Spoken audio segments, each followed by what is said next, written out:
But yeah, like tonight's show, as far as the Raw show went, it was, there was a lot of issues to the show, but 3 hours of matches, boy, that's a tough call. I did not hate the show, but I was just watching this show, and man, oh man, I mean, it's just so weird because they had a Viking Raiders match with Street Profits, and like when it was over, I thought that was a good match. But yeah, that was a good match. But in watching it, like, I don't know, there's something about that match. I mean, I know what it was. There were minimum 5 hot tags. There were 4 separate heat sessions. They did 50,000 hot tags, and like by the time it was over, and it was like 20 minutes, I was totally exhausted. I was like, dude, I'm done. There's another hour left afterwards. I had no problem with that match at all. I thought that match was completely interesting the entire way. You didn't know who was going to win. I enjoyed that match. It was probably the one match on the show. I'm not saying I didn't enjoy other matches, but I thought it was the best match on the show. And I didn't think it dragged at all. And and there's with the empty arena. There's always, the one thing I think tonight on the show, I can't say matches dragged. And, now we're just back to the idea that the length is long and we need more variety of stuff on the show. I mean, we need, especially with like so many new people that I can just imagine like the average fan is looking at some of these matches, especially when we're getting into the second and third hour, especially in the third hour. And there's just matches for the, not even that they're, but like Ricochet and Cedric Alexander against Brendan Vink and Shane Thorne, and it's like they've just done nothing. Ricochet and Cedric Alexander, for as talented as they are, obviously they've done nothing with them. They buried them, so by the time you're in hour 3, you don't really want to see them. And the other two guys, yeah, they gave them an interview last week. But I mean, we need to get to know these guys. You just don't put them on television, especially with, Thorne and Vink. The first time we saw them, they were just basically enhancement guys. And Thorne was even a job guy for was it for Dexter Lumis last Wednesday? It's like, sure was. It's like, he's going to get pushed on Raw after being a job guy on NXT. It's like, it's like,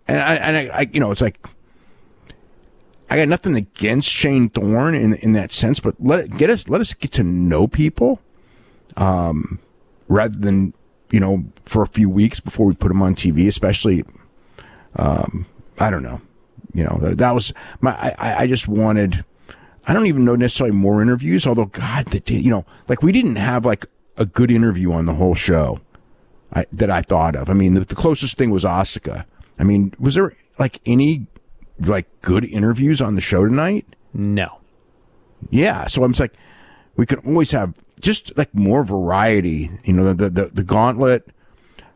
It's the problem with the gauntlet. Okay, so the thing with the gauntlet is like, there's a possibility that would have worked on television, kind of the way the story played out, but I didn't feel like with an empty arena that like Humberto Carrillo, who's just, hasn't been on for weeks and was another one of those guys who was, getting a little bit of a push and maybe even starting to catch on, and then he kind of disappears for a while, and then people kind of, he kind of loses when he needed to win, and then you put him in the situation where, he kind of sneaks by. I mean, there was a nice story there, but I don't know that like in an empty arena setting when the fans aren't behind him that underdog thing works at all. So it was kind of, it's just tough.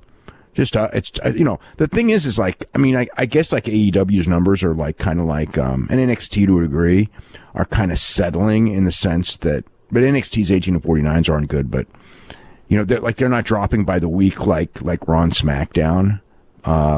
So maybe you go like, okay, they're doing better, but it's still, man, I don't know. I mean, we just got to get used to it, I guess, because it ain't going to change any, maybe it will change soon. Maybe it'll change in a month. I don't know when they'll let people in, but, then that's another situation. Then with all the sports, if we open up, I mean, it's just like, pray to God there's no disasters, because I could just see, all it takes is one. You know what I mean? And then we're back to square one. So MVP opens the show, and he's going to do a VIP lounge with the women, because he says it didn't go well with the men, so we're going to have some class tonight with the women. And, of course, it doesn't go well with the women. He calls out Nia and Asuka and Shayna. So calls them out there. They're all in the... Yeah, I can see why you forgot her, because she didn't do anything. They're all on the couch, and Nia says she's the most dominant woman. Asuka screams in Japanese. Shayna doesn't say anything. First, she says something in Latin. She says, I'm not going to speak. But then she does speak. And then when she speaks, she says, I do my speaking in the ring. And Asuka yells at her. Nia stands up. They knock Nia out of the ring. And then literally the segment ends with MVP standing between these two women, just laughing that they attacked each other. And that was literally the end. Save it for the ring, ladies, he says. And that's the end of the segment. This was not very good. Asuka's really good. Asuka was really good in this segment. Well, she did her Japanese deal, but I mean, that was like the only saving grace of this entire segment. So we have this last chance gauntlet match to determine the last man in the Money in the Bank, the men's Money in the Bank. And we got 3 announcers. They're all employed by WWE.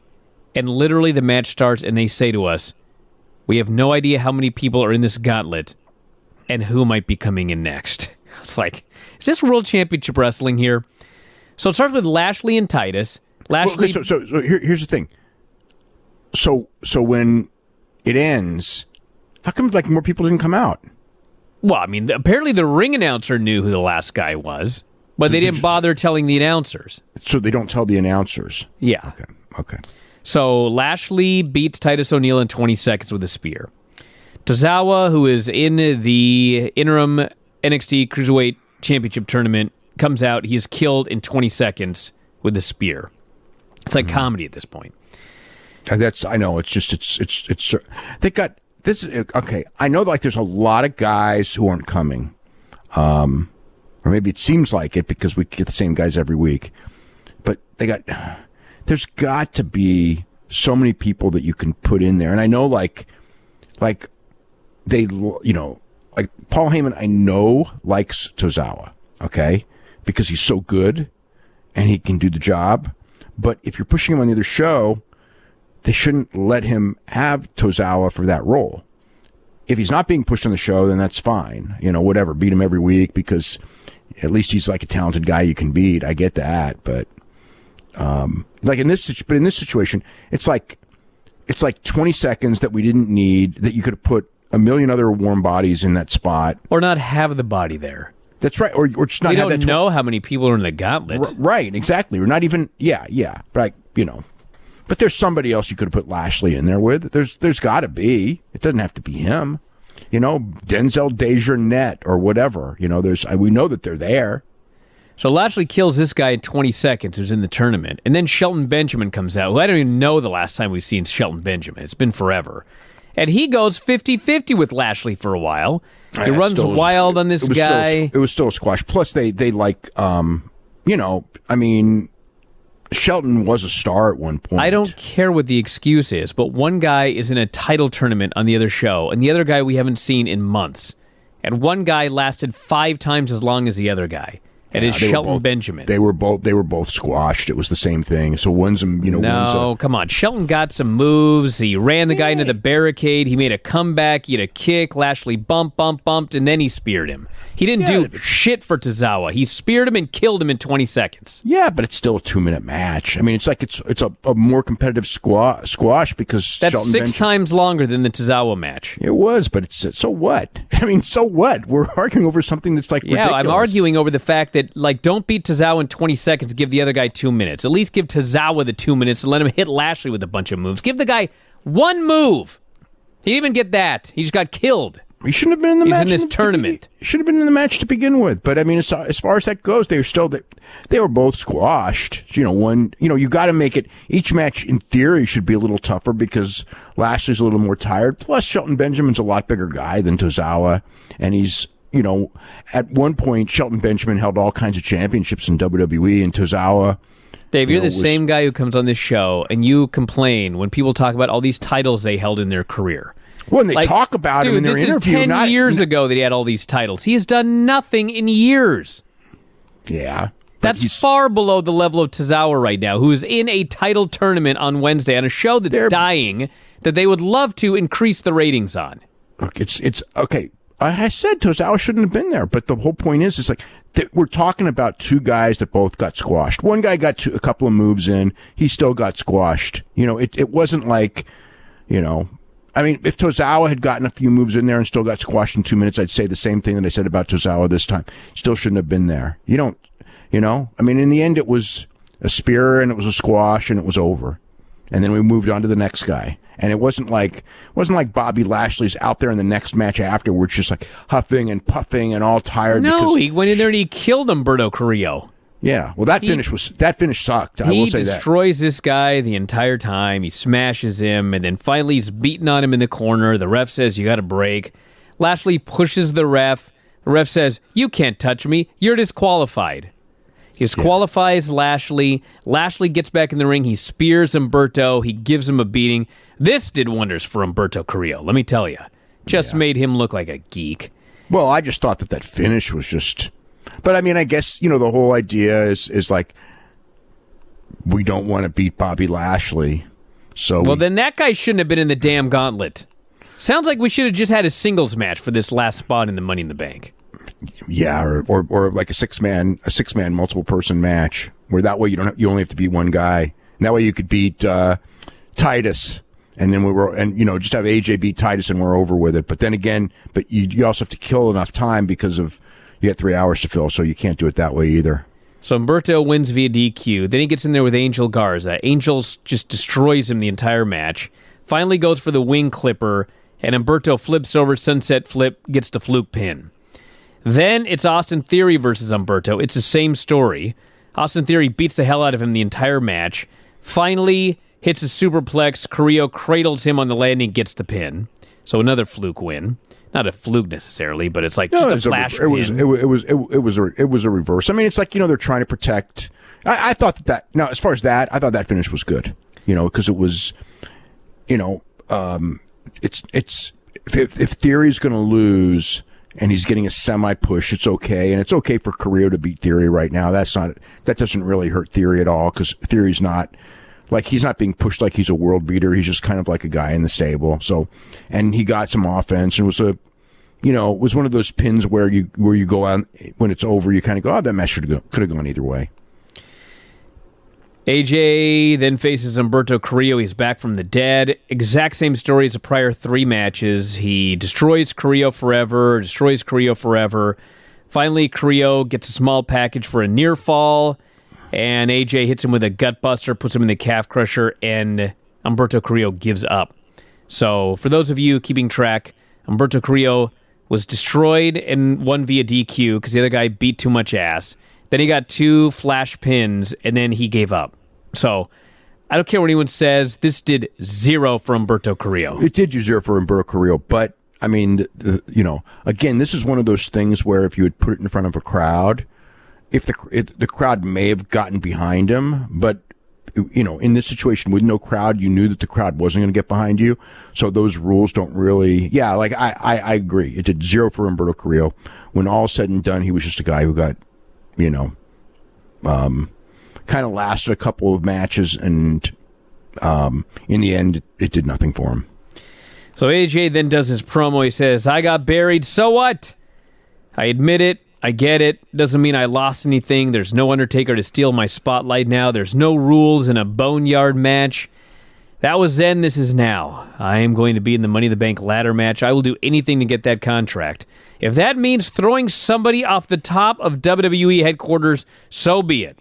So does that mean that because they talked about it, that we have to see somebody take a stunt bump like that? Well, I sure hope not, but I do know that because he threatened it, it would now be first-degree murder, so he made a big mistake by stating that. Yeah. By the way, somebody asked about if this was taped. This was actually taped through the both women's and the men's match, obviously, because they're the same together. Everything was taped 3 weeks ago. Well, at least we know no one died. That's good. That makes me feel better watching the match. I know that no one will accidentally fall off the top of this building. Yes, there were no deaths in the thing, but there may be some contrived deaths for all we know when we see it. I just hope it's not Rey Mysterio. Is this going to be AJ's new deal where he gets killed in every pay-per-view and then just comes back from the dead? Like he got buried at WrestleMania, then at Money in the Bank he gets thrown off the building, then at whatever the June pay-per-view is, he falls in a fire. That was the one thing when they started talking about throwing people off the building. It's kind of like I didn't really want to hear it because then it's like when you talk about it, you kind of have to tease it. I don't really want that teased. And then if you do it like one of those Roadrunner Wile E. Coyote bumps, it's kind of like, it's not, I don't know. I mean, I know wrestling's always changing and all that, but then the wrestling, it's not what I want to see in wrestling is somebody, I remember they did that with Hulk Hogan and the Giant. Oh, hell yeah.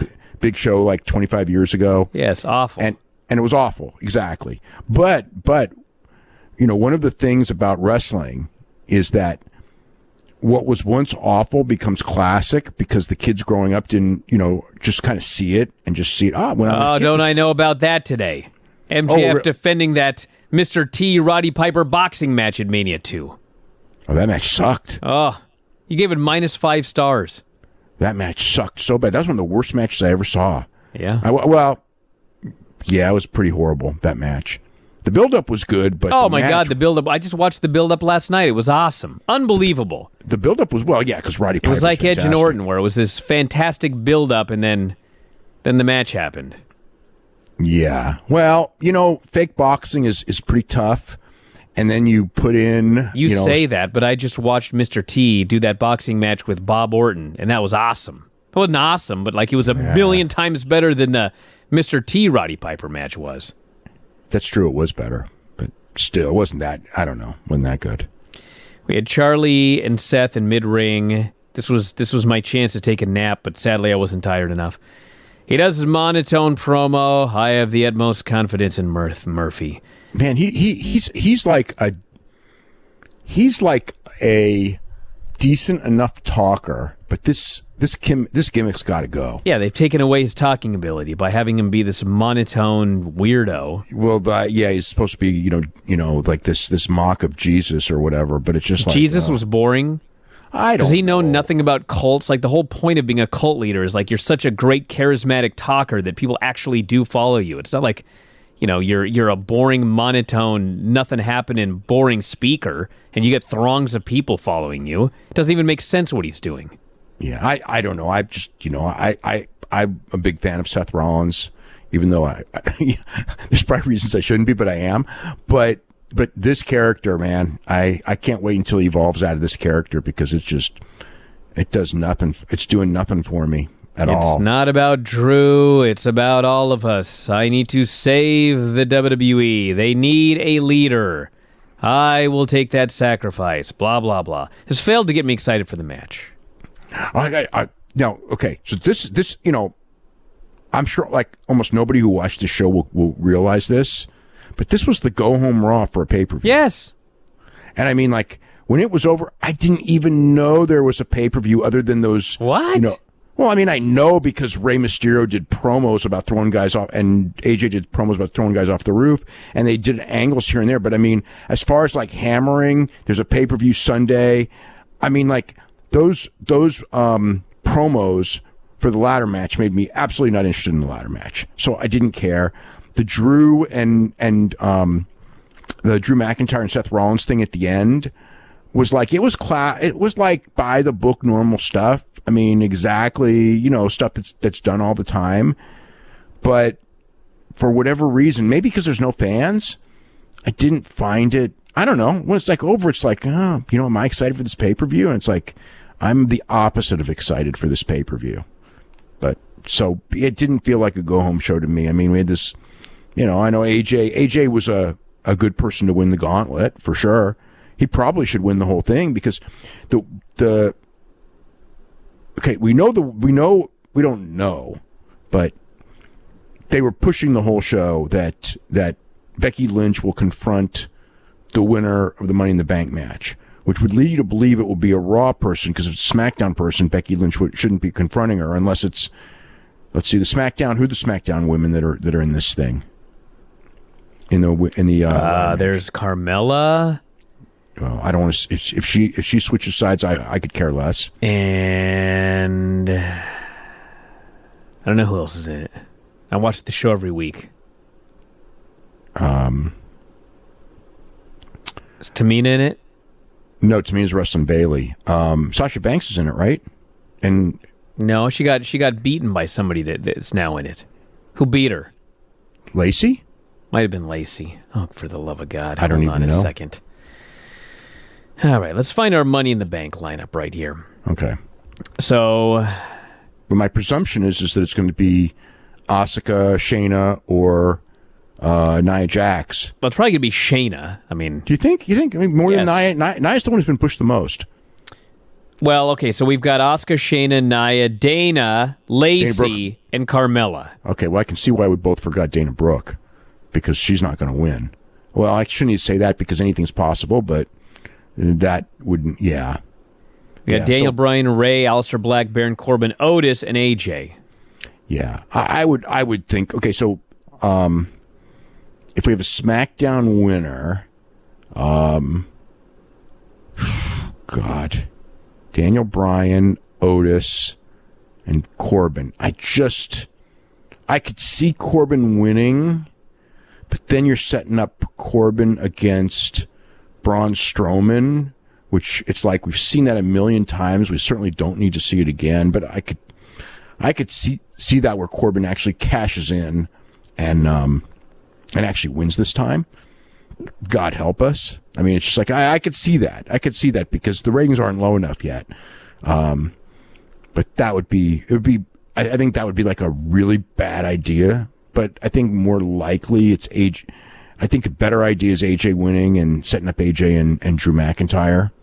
So I would definitely have AJ win the men's one and the women's one. I could see Shayna and I could see Nia.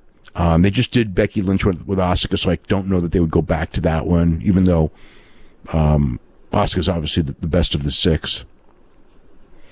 We got Braun Strowman, Bray Wyatt, Bayley, Tamina, Seth, and Drew.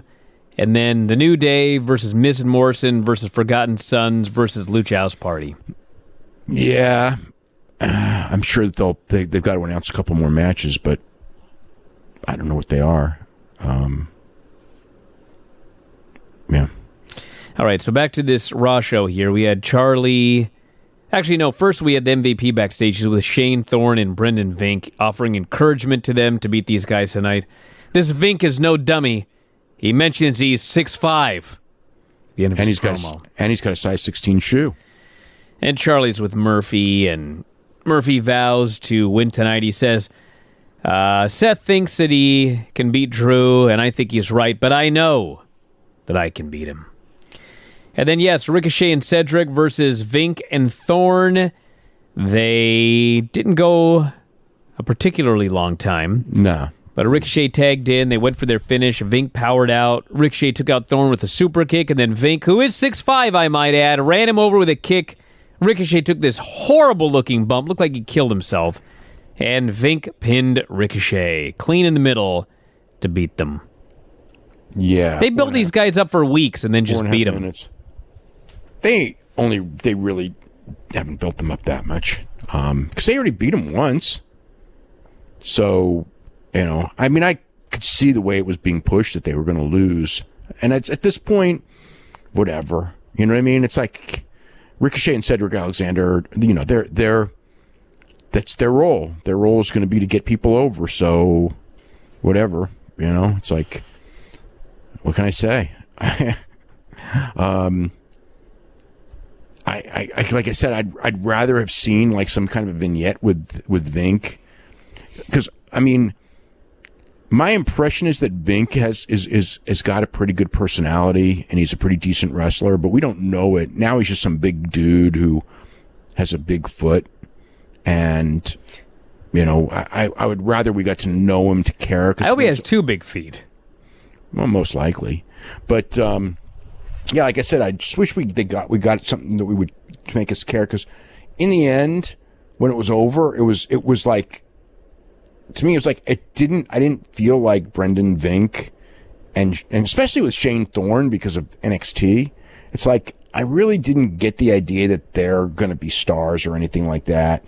And it was just, oh, they beat Ricochet again, it was kind of like the Riddick Moss thing, right? You knew they wanted to push Riddick Moss, by the way, who's disappeared into thin air.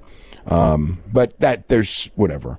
But it's like, it's almost like it's comedic, that they just keep beating Ricochet with these guys, that I'm sure on the day that they beat him, they have an idea that they want to do something with the guy, and perhaps they'll do something with Brendan Vink. I don't know. I guess that's the intention today. So we had the Street Profits versus Viking Raiders. I have no idea why. I presume this was a championship match since they did I the did challenge. Too. I did. They never said one way or the other. No, they never said anything. They just made a big challenge next week. And the Viking Raiders noted, you've never beaten us. We've always beaten you. And I could have sworn they mentioned they were going to take their titles. Maybe they did. But anyway, they go in there. Well, they made motions for a championship match, but they did here. So they are building up for a championship match. I thought this was it, but it was weird when they won. They won, and then they just announced they hold a win over the tag team champions. Yeah, when they won, it's like, okay, because I think that there's there is a rule that you're not supposed to use the word non-title, right? Because that's one of the forbidden words, which is just, What is this, a non-opportunity match? What's the stupid term we have to use if it's a non-title match? They don't even have a term. That's the point. They don't even have a term. They just go in there, and then it's over. And then, the first thing that you should hear, okay, it's like either, oh, my God, we've got new champions. I was waiting to hear that. Or, oh, my God, they've beaten the tag team champions. They deserve a tag team title shot. But no, you're not allowed to say either of those things. Well, one, you can't say. Well, you could say they deserve a championship opportunity. That's the proper buzzword. Okay, but they didn't say that, though. No. And worse, they go backstage to the Viking Raiders, and they're all excited and happy. And they point out that we're dominant, we're the better team than the Street Profits, and we extinguish the smoke. They walk away, they don't even ask for a championship opportunity. I know. It's like the championships don't That's like matter. the number one thing you should have done in that promo. That's the only thing you should have done. They did everything but that. I know. I don't get it. And Charlie's with Drew, and he vows to slaughter the disciple and his leader. Aleister Black did a promo. He cannot believe that AJ threatened to throw him off this building. He says, if you do throw me off, you better hope I don't get back up. I'm pretty sure if Aleister gets thrown off the building, he's probably not going to get back up. Or this business is just gone off the rails. Yeah, I was thinking this thrown off the building stuff is just like, but they got to deliver something now. Ray does a promo, and he talks about this being the riskiest match of his career because, in fact, he will be on the roof and someone could throw him off. Yeah. But he says the risk is worth the reward. I'm afraid, Ray, being thrown off the goddamn building is not worth getting that briefcase. It's just not. No, it's 10 stories high. Yes, this risk is not worth the reward. By the way, where's Dominic? Oh, he's been gone for months. Wow. It's one of those storylines. Well, didn't you figure that that Dominic was going to turn on Ray? I thought for sure he would, yes. Yeah, but it didn't happen. No. Booking turned on Ray. Maybe Dominic was another one of those people who got cut that we didn't hear about. Could have been. I didn't know he was being paid. I mean, I knew he was being paid something. He's being paid. He's on TV. Sure. Charlotte did a promo and talked about pulling double duty, and she's going to beat Io, who said Charlotte was her dream opponent. God. I mean, are we supposed... I don't know. Yeah, two days a week. Liv then comes out, and she says, I will be champion someday, even if I have to dethrone a self-entitled queen. Charlotte says, I am proud to be the daughter of Ric Flair. And she says, Liv, all the stuff you've been hearing for years, or all the stuff that I've been hearing for years, you're just telling me again. And I thought you were going to say that I was your dream opponent, but I'll put you down just like I'm going to put down Io. So they have a match, and they gave Liv a ton in this match. This was a back-and-forth match. But the announcer sure didn't put it over. Every time Liv did something, it was more that they just kept talking about Charlotte. Well, someone needs to smarten them up. So Liv tried to drop kick. Charlotte caught her, put her in the crab. Liv got the ropes. Liv hit a middle rope codebreaker for a near fall. Finally, she goes for a finish off the ropes. Charlotte rolls through, puts her in the figure eight, gets a submission. So there you go. That's that. The match wasn't bad, though. No, I thought this actually helped Liv, because at least she went 50-50 with Charlotte, as opposed to going out there and just getting slaughtered by somebody to get the rub. I didn't think this was the week she should have lost. I mean, the idea was clearly what you said. The idea that if she goes and gives Charlotte a good match but loses, it tells people that she's kind of serious. I thought the announcers dropped the ball on getting that story over. So I don't know. I kind of think that at best it didn't hurt her. At worst, it hurt her a little bit. I didn't really feel that it.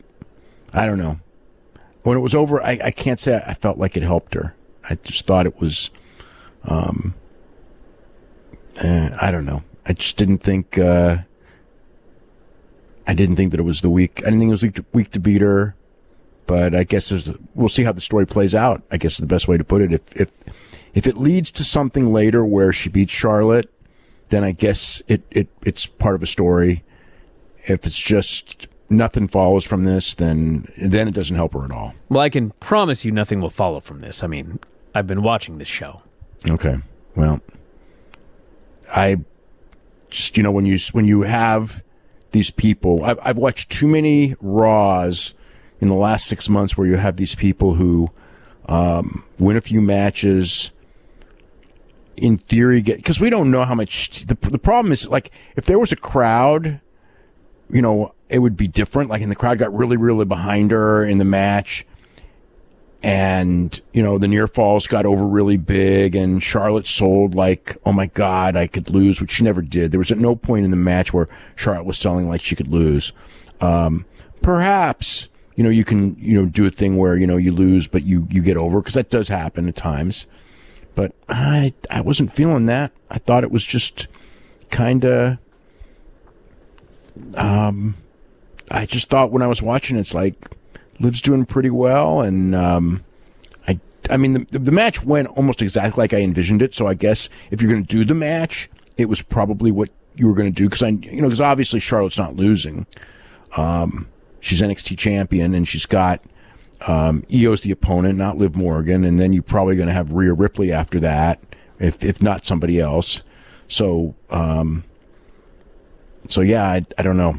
I didn't think it was the right thing for Liv Morgan, I guess, but whatever. Edge will be hunting Orton on Raw next week, so they're both going to be there live.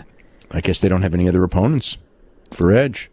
And then I would like to see somebody else, especially after that classic match those two had at WrestleMania, and left me wanting to see them more.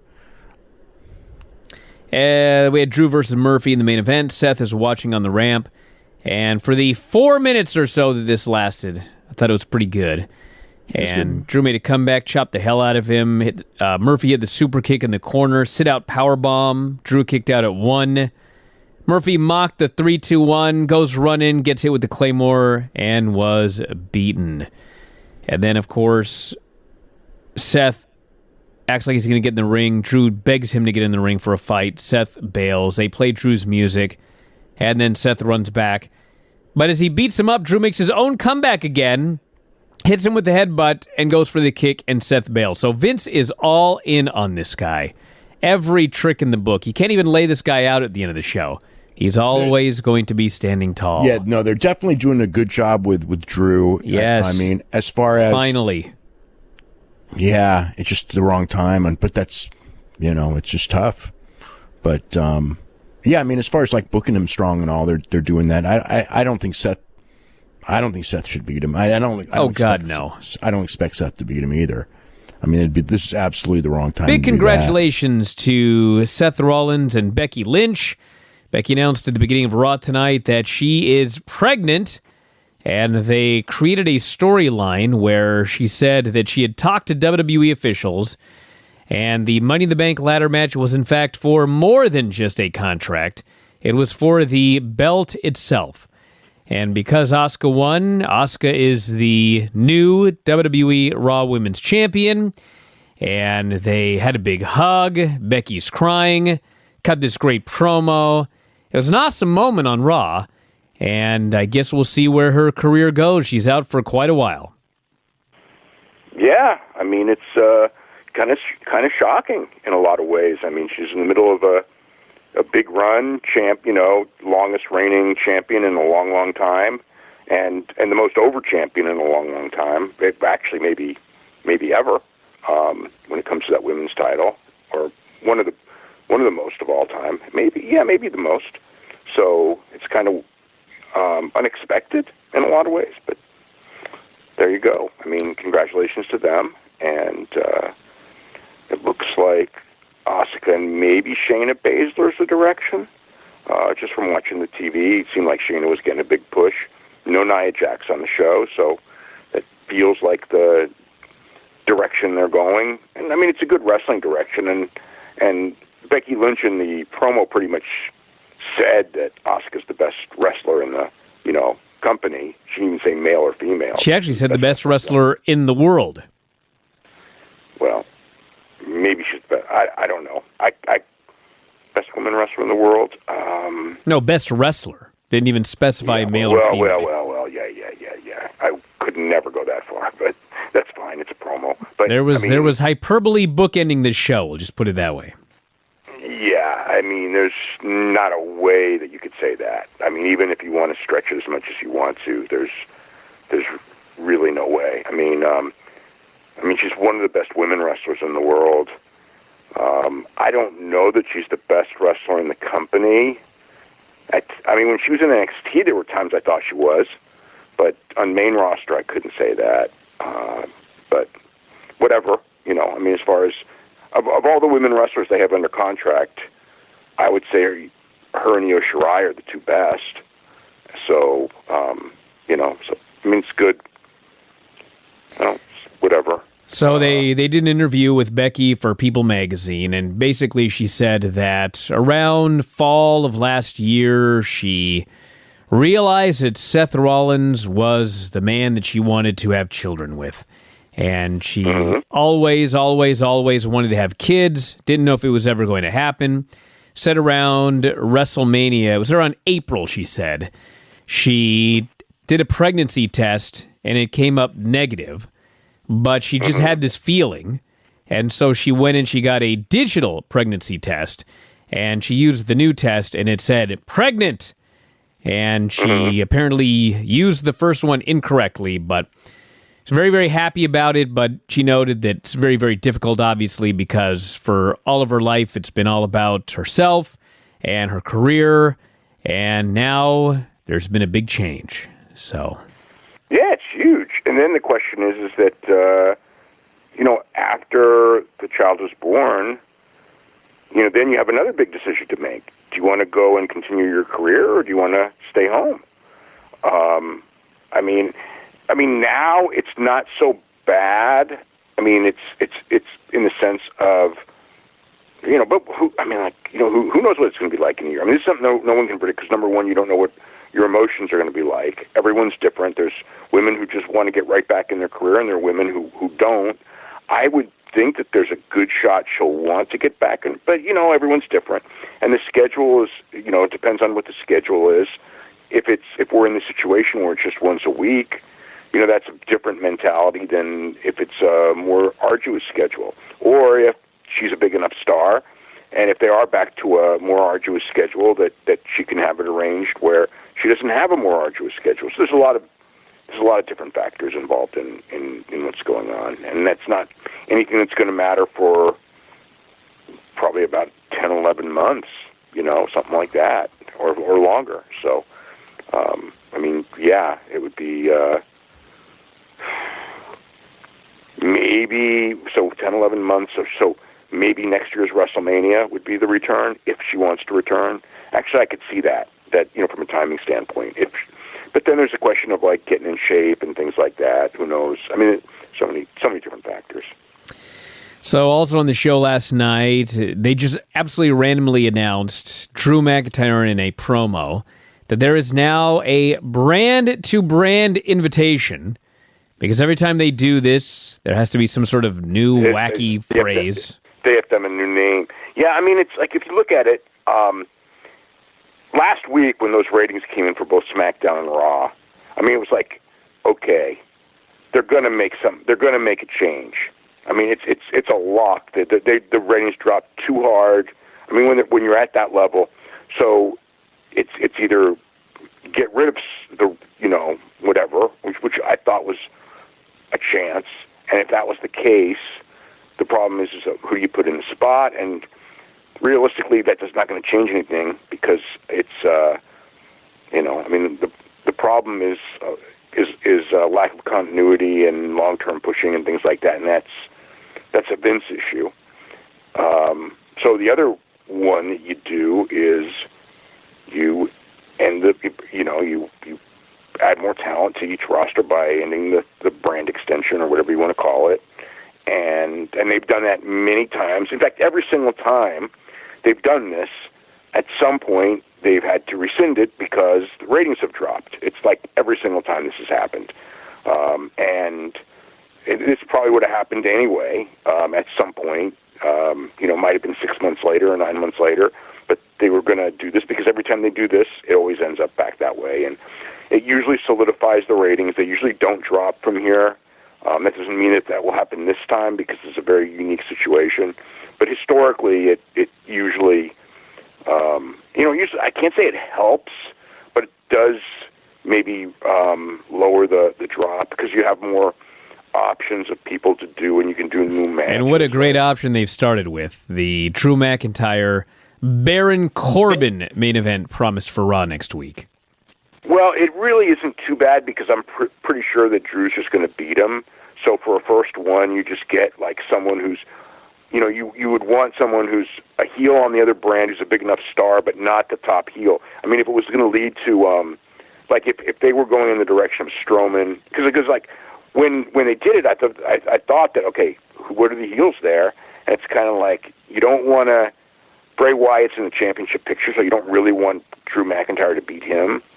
So you want a heel who's gotten some steam behind him, but also who you can beat on television without, starting to do ridiculous DQs and things like that. So now, if they do a ridiculous DQ, then obviously what I said makes no sense. But to me, Corbin actually makes sense for it. But the negative is again, it's a new match, so that's the guys.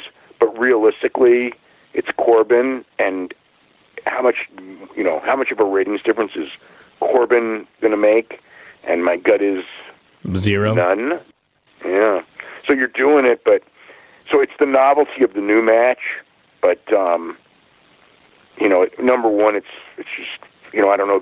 Yeah. I mean, and on SmackDown, the big one that they're sending over is Charlotte Flair, who's also on NXT. So that's kind of weird, but that's their choice for now. I mean, everyone will probably be over, at one point or another. The top stars in each brand will be going back and forth. We had Nikki Cross and Alexa Bliss on Raw since they're the tag team champions. So they started a program there. So tonight's show had, it was a lot of new stuff, building up the next cycle of things. So in that sense, it wasn't the same mundane type of stuff, but yet at the same time, there wasn't really a lot. Really the whole show was just talking as much as they could about Becky Lynch being pregnant. Like, I think that they just wanted people to think that there's going to be more regarding that, because that was probably, it's like, it probably helped the ratings this week, but in the long run, it also is going to take Becky Lynch off of the show. So, in a sense, that should not help the ratings when we get like a week or two down the line, unless they use her in a storyline, which I don't know. I don't know. If she's not going to wrestle, I don't think that it's a good idea. I think she should just disappear for 10 months or whatever, or however long it's going to be. Well, they did open with a Money in the Bank recap where they alerted us that Rey Mysterio and Aleister Black are, in fact, not dead. They dodged a serious bullet, said Bryan, when they were thrown off the roof of WWE headquarters, and they landed on a second roof, and they were fine. In fact, they were so fine that they wrestled on this show. Baron Corbin didn't know that that he was not killing them. So he's supposed to have heat on him for attempted murder, and just so happened that they were, good enough that they even did a tag match and they weren't like taped up and not even like necessarily selling anything. Dude, not only that, but like the first question that Rey Mysterio was asked later in the show was, "How do you feel?" And he says, "Charlie, I feel great." He feels great after nearly dying. So the Becky segment, she comes. He did admit that he had a near-death experience mentally. He did see his life flash before his eyes. Yes. So Becky comes out. She's in tears. This is no ordinary night for her, torn between joy and sadness. At a point in life where things are about to change, she needs to do something about it. She explains that she told the decision makers to raise the stakes, and they did. Talked about how she walked through these doors in 2013, claims she did not know anyone in this country in 2013, but that is not correct. I saw her wrestling in a garage around here, years before that. She's been in the country for years and years. I wonder why she said that. I don't know. It was kind of weird. Maybe could it be that when she went there, she didn't know anyone in the company? Well, but even then, she would have bumped into some people, right? I would think so. She was in this country for years. So that wouldn't even be right either. So she said she didn't know if anybody would care about her, but they did. The fans got behind her, and the fans therefore deserve to hear this first before anybody else. So Asuka's music hits. It wasn't exactly before anybody else. I think that she probably told like the company, like, you know what I mean? You'd think so. Asuka's music hits. I don't really think the fans were the first to know. She runs down to the ring, freaking out, all angry, and Becky says, "Listen, you beat me when nobody else could. You've been the best wrestler in the world for a long time. I'm glad this is happening to you." Says last night wasn't just for the briefcase, but it was for this. And she opens up the briefcase. The woman's title is in it. And she says, "I can't fight anymore, but you can. You are the champion." So Asuka celebrates. She runs around. She's all excited. Comes back to the ring. And Becky says, "You go and be a warrior, because I'm going to go and be a mother." And she starts crying. Asuka starts crying. They're hugging each other. They're so happy. Asuka leads a Becky chant. Becky's crying. This was awesome. Just a great deal. And then they go backstage, and Charlie's going to interview Becky, but all of the baby faces, no heels I might add, all the baby faces come up, and they hug her, they congratulate her, and they talk about how she's in the club now, she's a parent. It was just great. This was awesome. Mm-hmm. We had It was really cool. We had Lashley and Humberto Carrillo no DQ match, and they just... Actually, Lashley sold a ton for this guy, and Humberto ran wild. It's no DQ. He's hitting him with chairs. Lashley finally sends him into the post, but Carrillo makes a comeback, hits him with more chair shots, and finally he goes for a springboard, and Lashley catches him in the full Nelson and gets the submission. It was good while it lasted. It was fine. They really put Lashley over strong. I got the impression that from watching it that McIntyre and Lashley is perhaps the next pay-per-view match. But they're absolutely going that direction. Yeah. So then they announced that the Street Profits and the Viking Raiders are going to be playing baseball later because the Viking Raiders, basketball, Viking Raiders were on Twitter all weekend saying that anything the Street Profits could do, they could do better. And so the Street Profits challenged them to a basketball game. Eric is outraged they didn't challenge them to something cool like sword fighting, and that would come later on in the show. Does that mean that we're going to get sword fighting next week? I don't think we're going to get sword fighting, but I mean, technically, it should keep being things that the Street Profits are challenging them to do, but then they beat them at them. That should be the story, leading to Street Profits finally defeating them. Yeah, in a championship match at some point. Charlie's with Asuka, who's all excited. Kyrie shows up. They start celebrating. We have an Edge Norton video package. Apollo Crews recap. By the way, it's been 2 weeks, and they have no update on what happened to Apollo Crews' knee. Yeah, other things are occupying their brains right now. So, they have to figure out if, because originally it looked like Apollo Crews was going to end up with MVP, but if Bobby Lashley ends up with MVP, then maybe Apollo Crews doesn't end up with MVP. So for some reason, I feel like I've missed a month of shows. Angel Garza and Austin Theory are now screaming at each other backstage. They're having. Well, they're all three are now like feuding. I think this. You didn't miss anything. It's just like I think it's just fun. They did do stuff where they didn't. Wasn't it Andrade that they didn't save when she ordered them to? But whatever it is, they're just starting to deal where those two don't like each other. So I guess it's something to do, Garza against Theory. But it's something to do. I think that looks like the direction. So then, just to fuck with me, we've got Angel Garza versus Tozawa. And Angel Garza squashes Tozawa. Extended squash, by the way. He just beats him. He goes for the wing clipper. And, he beat him so thoroughly for so long that I thought, oh, my God, they're actually going to do the fluke and Tozawa's going to win. But no, he sets up for the wing clipper, and he hits it, and he wins. So, Tozawa now 0-8 in the year 2020 on Raw. And he is 2-0 on NXT. Which is ridiculous. I mean, it's like you should that's just bad. It's bad booking. I mean, on many levels. So Garza and Theory are still yelling at each other. McIntyre shows up, challenges them to a fight. He lays out Theory with the Claymore kick. Andrade and Angel just start laughing, and then Drew lays out Angel, and Drew and Andrade scream at each other. They play Drew's music. They come back for commercial, and in fact, we have champion versus champion, Drew McIntyre versus Andrade. And Andrade worked over his arm. Drew made his big comeback. The big spot was Andrade hit the double knees in the corner, but Drew kicked out at 1. Andrade then tried a springboard, reverse Hurricane Rana. Drew gave him the reverse Alabama Slam, Claymore kick, and got the pin. This is when he revealed, I guess he's the GM now, that there is a brand-to-brand invitation. And he has extended an invitation to SmackDown, and Baron Corbin accepted, and he will Claymore him next week. Well, it's funny because he said it was somebody that he had hung around with, and he also said that it's somebody he doesn't like, but it's also somebody that nobody else likes either. So that was kind of funny. No one in the world likes him, he said. MVP and Lashley... I don't know if no one in the world likes him, but I think that if you had a popularity thing of the number of people who like him, it wouldn't be a giant number. I think you're probably right.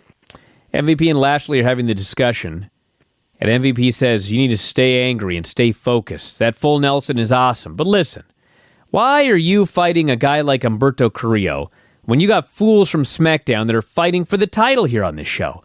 When's the last time you fought for the title, he said. You don't remember? I do. It was 2007. 2007, I was just starting out here. That was a long time ago. Says it's 13 years later and you're in the same damn location. When is Lashley going to let Lashley out? And he says he's going to go get ready for his match. He passes Lana. He says if Lashley's looking for a way out, tell him to come find me. She flips her lid. She's screaming like a crazy person. So looks like Lashley's on his way to a title match. Mm-hmm. We have an Alexa and Nikki segment, and they're just all excited about the man becoming the mom. They wish a belated Happy Mother's Day, and who should return to be inserted into a feud for the tag team titles but the Iconics. They return, they make some baby jokes, they challenge for the tag team titles tonight.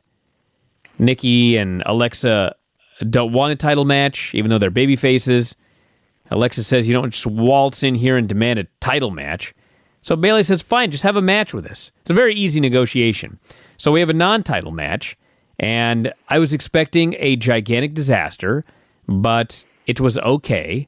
And the match was fine. The Iconics, they looked like they felt like they had something to prove because they worked harder than I think they've worked since the day they called up to the main roster.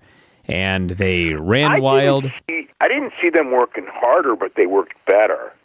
I mean, I never sensed them as lazy. They just had lots of timing issues in this match. Dude, I saw some matches where it looked like they were just going through the motions, doing their gimmick. I mean, they were way better tonight. Yeah, they were way better, but it was because the timing was better. It was because they would do moves before and the moves would miss, or the moves would be off, like sometimes really bad.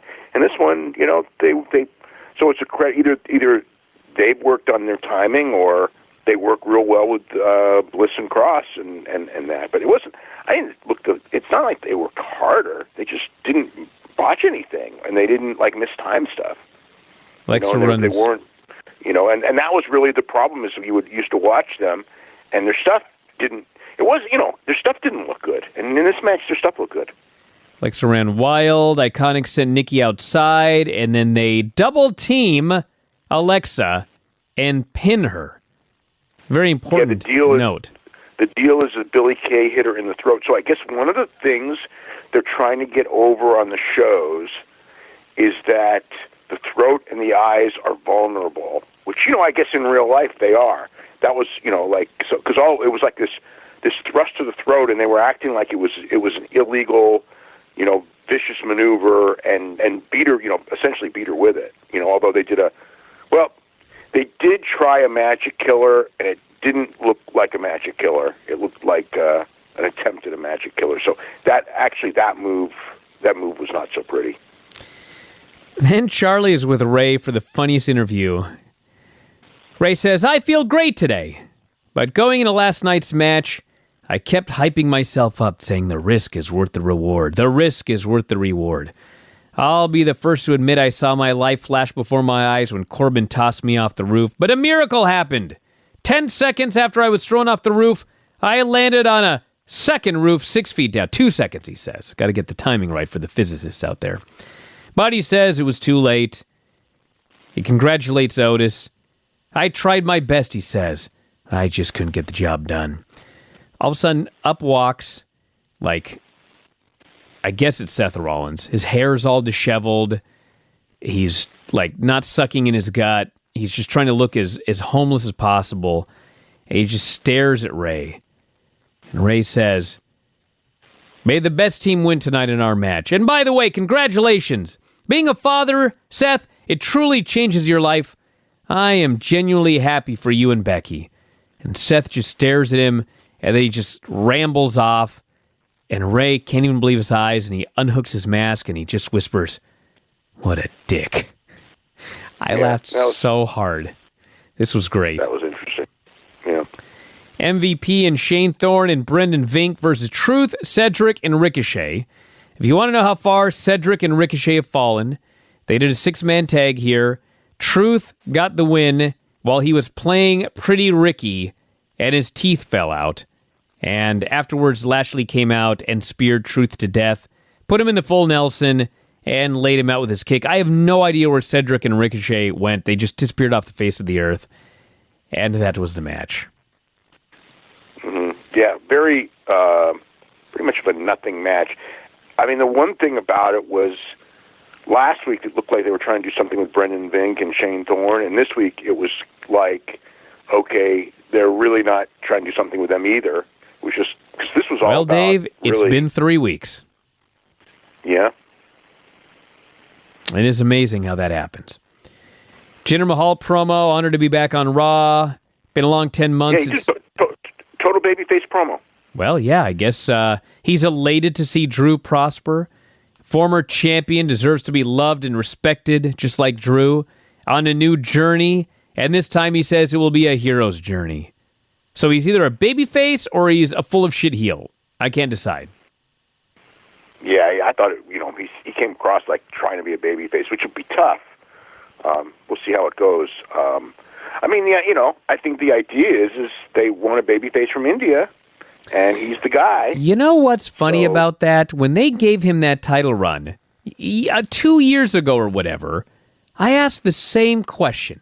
If you want to create a star for the Indian market, why in God's name is he a heel? Why? But the thing is that he was a babyface for India. I mean, every promo was the Bret Hart thing. Every promo was, him, just babyfacing for India and not caring about the United States. And I think the deal is maybe they thought that because Well, it didn't work. But we don't know if it worked or didn't work for India. I guess it didn't, in the sense that he didn't make a marketable difference as far as when they went there. Did it sell more tickets than they had before? No, not at all. Was there any big, increase in network subscriptions in India? Not in the least. It didn't. So maybe this time they're going to do it where, we can't have him do heel things while kissing up to India. Let's just have him actually be a babyface this time for India. It's an attempt. It's something different. I don't know about him being a babyface in the United States, though, because it was a very, I don't know, he doesn't really seem to have great babyface potential to me, but we'll see. Maybe he'll Well, unfortunately, he also didn't seem to have great heel potential, because that did not work out one bit when he was champion. Well, people didn't like him, but he was pushed way above his level. As a babyface, we have to watch the push, because as a babyface, I don't see his level being that high either, at all. But, we'll see. We have a Shayna promo. She says, how stupid do you have to be to get knocked up when you're the champion? 10 out of 10 mothers will try to convince you pregnancy did not ruin their careers. Becky was the longest reigning champion, threw it all away to house some miserable parasite. Imagine the man barefoot and fat on the couch eating bonbons. That kid is going to suck, she says. You know who the father is? I rest my case. We had AJ backstage eating popcorn, freaks out at the Undertaker Last Ride promo. When I saw this, I thought, you know what? Maybe that wasn't his last match, and he wants to have like a traditional in-ring match with AJ Styles, because they keep going with this. Yeah, I think that I got the impression of the same thing, that's the direction for way down the line. Yeah. Becky is with Vince, but there's no audio. That was weird. And then we had Ray and Alistair versus Buddy and Seth. So Seth is out there, his hair's all disheveled, gear all messed up, boots untied, just standing on the apron. Buddy has to work the match all by himself. It's 2-on-1, advantage baby faces. Buddy still manages to get the heat. He's just beating on Alistair Black for a while. And then Black gets the hot tag. Ray runs wild. Ray ends up booting. He hits a knee on Seth, and Seth falls off the apron. Ray then goes for the 619, but Seth Rollins, who is in the match, grabs him mid-move, and the ref calls for a disqualification. What? Yep. What can I say? Dude, the Iconics beat Alexa with a double-team move, and Seth can't grab Ray or it's a disqualification? This was the dumbest finish I've ever seen. So Seth... It was a extremely weak DQ, even by WWE standards. But I mean, the idea is that that they were looking for a way out, and that was the way they chose. They didn't want to beat anyone, so they figure, I guess, with Seth injuring Ray, that they didn't need to have a win. They could just get out of the match. And the important thing is the angle that comes next. Well, I know this is a good 13, 15 seconds I had to think, but how about he grabs the guy's legs and he drags him outside, and Buddy takes out Alistair, and Seth gouges Ray's eyes in the corner of the goddamn steps, and that's your DQ, and that's your angle. Yep, you could do that too. I mean, and they could execute it. Not so, but I don't know. I mean, sometimes they'd let things go, and sometimes they have DQs for virtually nothing.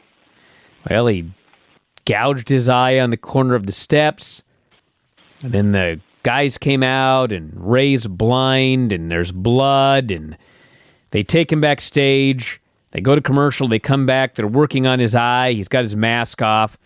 Aleister Black is back there with him, and Seth and Buddy walk in, and Seth Rollins, who just gouged his eyeball out in the corner of the steps, Seth says, I don't know what happened out there. And Aleister's all mad, and Buddy tries to hold Aleister back, so Aleister beats up Buddy, and Seth just vanishes into the night. So, I guess, I don't know what's going on here. This was an idea, but there was a lot wrong with it. Yeah. They made the Street Profits Viking Raiders in a basketball challenge. So the Viking Raiders, who have done carpool karaoke and were tweeting all weekend, they have no idea how to play basketball, allegedly. And allegedly. Yes, they do the basketball game. The Profits just destroy them. It's 74-0. And then with seconds left, Eric managed to get one shot. They think they've won. The Street Profits explain to them, it's 74-2, and you lost. They go to Natty. She's yelling at Shayna for... No, you missed. You missed what happened after. No, that's after this interview. First, Natty yells at Shayna for disrespecting motherhood, vows to teach her a lesson here tonight. Shayna says, you know nothing about motherhood. You're never going to have a kid. The Hart Dynasty dies with you. Then they go back to the basketball game, and they're shaking hands, and Eric says, you know, we let you win. And the Street Profits laugh, and he says, show him, Ivar. And Ivar sinks a bunch of three-pointers. People like take dives in basketball games too? I guess so. And Ivar sinks a bunch of three-pointers, and they laugh, and Eric says, we told you, anything you can do, we can do better. And then Ivar runs, and they do the most wacky shot of him dunking a basketball, clearly off a trampoline, but they don't show you the trampoline. It's very wacky, but I guess in WWE storyline, the Viking Raiders beat the Street Profits at basketball. Shayna versus Natty. I don't know about that, but it was weird because it was like they had a message, but then they just ended up with. I'm not even sure. It was really hard to figure out what like the goal of this is, other than somebody just had some ideas that don't seem to. Well, the goal is that, in fact, the Viking Raiders have beaten Street Profits at wrestling and now at basketball. And they'll probably do a few more of them. They lost 74-2. Well, yeah, but I mean, don't think about it too much. They proved that they were better at basketball after taking a dive in a basketball game. Yes. Yeah, it was weird. So Shayna faces Natty, and I actually really liked this match. It didn't go a long time, but it was a very different style match. They kind of did it shoot style. It was like shoot WWE style, if there is such a thing. It was more chain wrestling than shoot wrestling. Shayna threatened it was like it was just kind of typical of what technical pro wrestling. But I mean, Natty's good at that, and it's probably something that it was an easy match for Shayna to do it, because with Shayna, if there's like lots of movement and high spots, she's not the best at it. But when it's actual wrestling, she's very good at it. Shayna threatened to break the arm, but Natty moved, tried to roll up. Shayna stood up, hit the hard knee strike, got the pin, and then Natty pitched a fit in the ring afterwards. We had a Corbin promo, nothing to talk about here. He just talked about throwing the dudes off the roof, and he's gonna win the title or whatever. And then finally, the main event was the Edge promo. I think that's a non-title match. Oh, is it? Yeah, I think so. Edge came out for a promo, and he said, first time I've been here in 6 weeks. Last time I was here was WrestleMania, my first WrestleMania in 9 years. He says, WrestleMania is not the end for me. If you watched Raw last week, there was a promo video saying I was coming here to hunt the Viper. They never talked to me about that. I got my closure at WrestleMania. Just buries the production crew. He says, I'm ready to move on. Orton interrupts, and he says, listen, long story short, at the Royal Rumble, you made a return. You had 29 guys to hide behind. You beat me in a match where you squished my head between two chairs, but you know what? You never beat me in a wrestling match. And he says, you haven't wrestled since 2011. I don't think you've got it in you anymore. I know that look. There's doubt in your eyes. You got grit, passion, but you can't knock off the ring rust. Your passion can't help you now. You once went on record saying I was the best ever to lace up a pair of wrestling boots, a future Hall of Famer. I think this story writes itself. If you've got the guts at Backlash, it'll be me and you in a straight-up wrestling match. And Edge just stands there, and Charlie gets in the ring and says, Edge, do you have a response? And he doesn't say anything. And so the show ends with Charlie Caruso saying, and I quote, well, gentlemen, if this does happen, it just may be the greatest wrestling match ever. And the show goes off the air. I was like, what? They're going to have the greatest wrestling match ever, Dave. Ever. 8 stars. That was how it ended. So there you go. Well, I mean, we'll see. We'll see how it goes. Hey, listen, I'll say this. As wacky as it is to go from a last man standing match first to a regular match second, Randy Orton did a hell of a job making that make sense. So I'll give him credit for that. Yeah, they did. They actually did, rather than just do it like is usually done, where it's like, this doesn't make sense.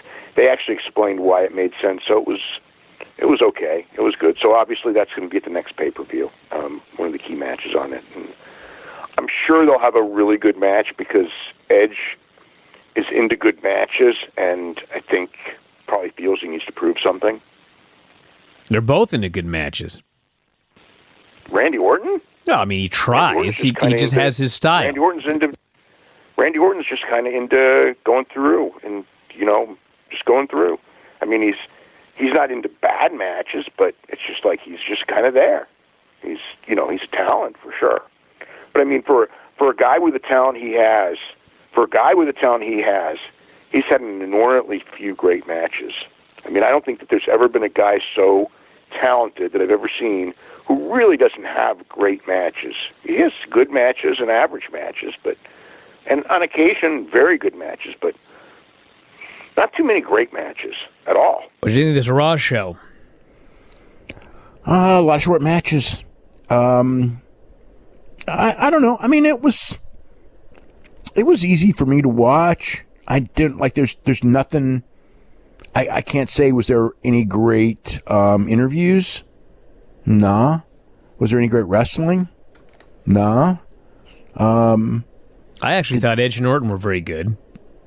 Edge and Orton were good. I take that back. Edge and Orton were very good in the first segment. The thing with Edge and Orton is they're hammering this greatest match of all time thing. Oh, God. And it's like, I'm not, it's like, I don't know if it's one of these things where, like, they believe, I'm sure they believe that if we say something enough times, then people will believe it. Afterwards, they'll go out there and they'll do a 30-minute match, empty arena match, and we tell people it's the greatest match of all time, then they're going to believe it. And they have to now because they've already told you ahead of time that it's going to be. I mean, it's so weird because it's like this whole thing is like the whole Randy Orton. You know what I mean? It's like Randy Orton, obviously everybody knows. I mean, I know some people will deny it. Randy Orton's super, super talented guy. But and they even use some of the reality in the promo and everything. But Randy Orton's a super talented guy and all that. But this idea, because he's in WWF, that somehow he's like the most talented guy that there's ever been. There's so many guys that are the same talent level as him. I mean, he's up there. He's up there. And, the other guys who have that same talent level did work harder and did have better matches and all that. But, kind of like this idea that he's a super talented guy, but, come on. And greatest match of all time. I know it's like, it puts pressure on them anyway, because, I mean, it kind of reminds me of guys that are, you go in there and you almost have something to live up to. Like Flair and Steamboat, every time they wrestled on a big show, it's kind of like, if this isn't like a 5-star match, it's like they flopped. You know what I mean? And kind of like what was the match though? Tokyo Dome match with Will Ospreay and Kota Ibushi that I was at, which was a phenomenal match. And I remember, because, it's Will Ospreay and Kota Ibushi, people going, oh, that match was so disappointing. I go, what the? I was there live. Nobody live thought it was, but there were people who were just like, if this wasn't like a 6-star match, you know what I mean? It's disappointing because that's who it was. And these guys, we'll see what happens with them. I don't ever want to judge a match ahead of time, but it is exceedingly unlikely that this will be even close to the greatest match in WWE history. Let alone of all time. Yes. Yeah. I mean, they're not that good. I mean, that's the reality. They're both, Edge, I don't know. I mean, we don't know. I haven't seen, look, when Edge, 10, 15 years ago, yes, Edge was really, really good. And I'm sure brain-wise, he's probably every bit as good now as he is then. And he's probably in good shape, but he's 46, 47 years old. He's going to be, missing a step here and there. But he may very well, be able to, because that was one of the things Edge's big trait was always the idea of being able to mentally construct a great match. And Edge had a lot of great matches. So I do believe that they will have a great match, but you're also limited in the fact that there's going to be no fans there. But you're telling people, I would never go in there and predict this, and do a tagline, this may be the greatest match of all time. I mean, even like with Brett and Shawn, who in their era were like, the two best Americans in '96. I mean, I, in my mind, did that one. And then I end up like, this match is good. But it's like, you know what I mean? Your expectation, Brett and Shawn 60-minute Iron Man match. I mean, live that match wasn't good. I mean, I when I watched it on tape, it was the next day. I thought it was pretty damn good, but not nowhere close to the greatest match of all time or anything like that. Well, it opens up with Charlie in the ring, and she says, and I quote, "This match, if it actually happens, could very well be considered by some as the greatest wrestling match ever." So she calls out Randy, and her question is, Randy, your challenge to Edge left the WWE Universe with a lot of questions. Would you like to explain this challenge to everybody? Randy's like, is the phrase straight-up wrestling match that hard for people to comprehend? He basically repeats the same interview he did last week. Edge beat him at WrestleMania. He was the better man that night, but he's not the better wrestler. And he challenged him last week. He saw the look on his face. The guy is unsure. He has doubt. And his grit and passion replaced with doubt and fear. Edge comes out. He cuts the promo. Same one he's been cutting for a while. And listen, these were great promos. I don't want to downplay them, but it is the same stuff we've heard 50 times. Talks about how I grew up. I always wanted to be a wrestling fan. I liked Edge. I thought Edge was pretty freaking good. I went to bed dreaming of being the champion. I saved my money all month so I could go to the show at the end of the month. I cried the night I won the Intercontinental title. And you didn't even want to do this. This was, forget the term you used, your second plan? Yeah, but what was his first plan? I don't know. Go to the military? Because that didn't pan out. Yeah, but that's not. I don't think that was his. He did that just because I don't think that was his goal. I mean, Randy was. I don't know what Randy's goal was. I mean, he started it. He started this about 19 years old, I think. And it's like, I don't want to say what else would he do, but it wasn't like say Roman Reigns. Okay, Roman Reigns wanted to be a football player. I mean, and wrestling was his second plan. I mean, he ended up going headlong into it. But, Brett wanted to be, an actor. He wanted to write movies or something. Wrestling ended up being his second choice. You know what I mean? There are guys who did great in this business where wrestling was not there. But I never heard of, I don't know. Of course, I don't know Randy Orton, but I don't know. I wish they would have said, what was Randy's dream? I always figured, his dad was a wrestler, and he was going to be an accountant, and then he fell into this wrestling thing. Yeah, I don't know about that one. What was he going to, a model? I don't know. And what was his dream? I don't know what Randy's dream was. Well, Orton's sick of hearing Edge do his sob story, and he just says, "I want to know if you accept." And Edge says, "Yes, I accept your damn challenge." So they're going to have a wrestling match at the next show. I wonder if every week on TV, Charlie's going to ask them to explain what a wrestling match is for all of the fans out there. Well, the one thing is that they have to use the term wrestling, which Vince used to hate. It used to be a banned term, which is not anymore. Well, now it's like a weird stipulation, so they get to use it throughout this feud, but then never again. Yeah, but Paul Heyman loves the term wrestling. So it's kind of like... Like okay, everybody else who's a wrestling fan? Like literally every single fucking person on the planet who's a wrestling fan except the one guy? Yeah, so it's like, I think that, Paul, like, convinced him, hey, for this one, let's use the word wrestling, but it's part of the stipulation. It's like a crazy stip. It's like a cage match. They're going to have a wrestling match. Ah, damn it, pal. It's a great idea. Yeah. This time only, though. Yeah. You know what? Okay, so I don't know what it was. Well, I mean, I on Saturday when I'm watching UFC and I'm watching Megan O'Leary, okay, I guess because Megan O'Leary is the Charlie Caruso of UFC, and she's like so much better.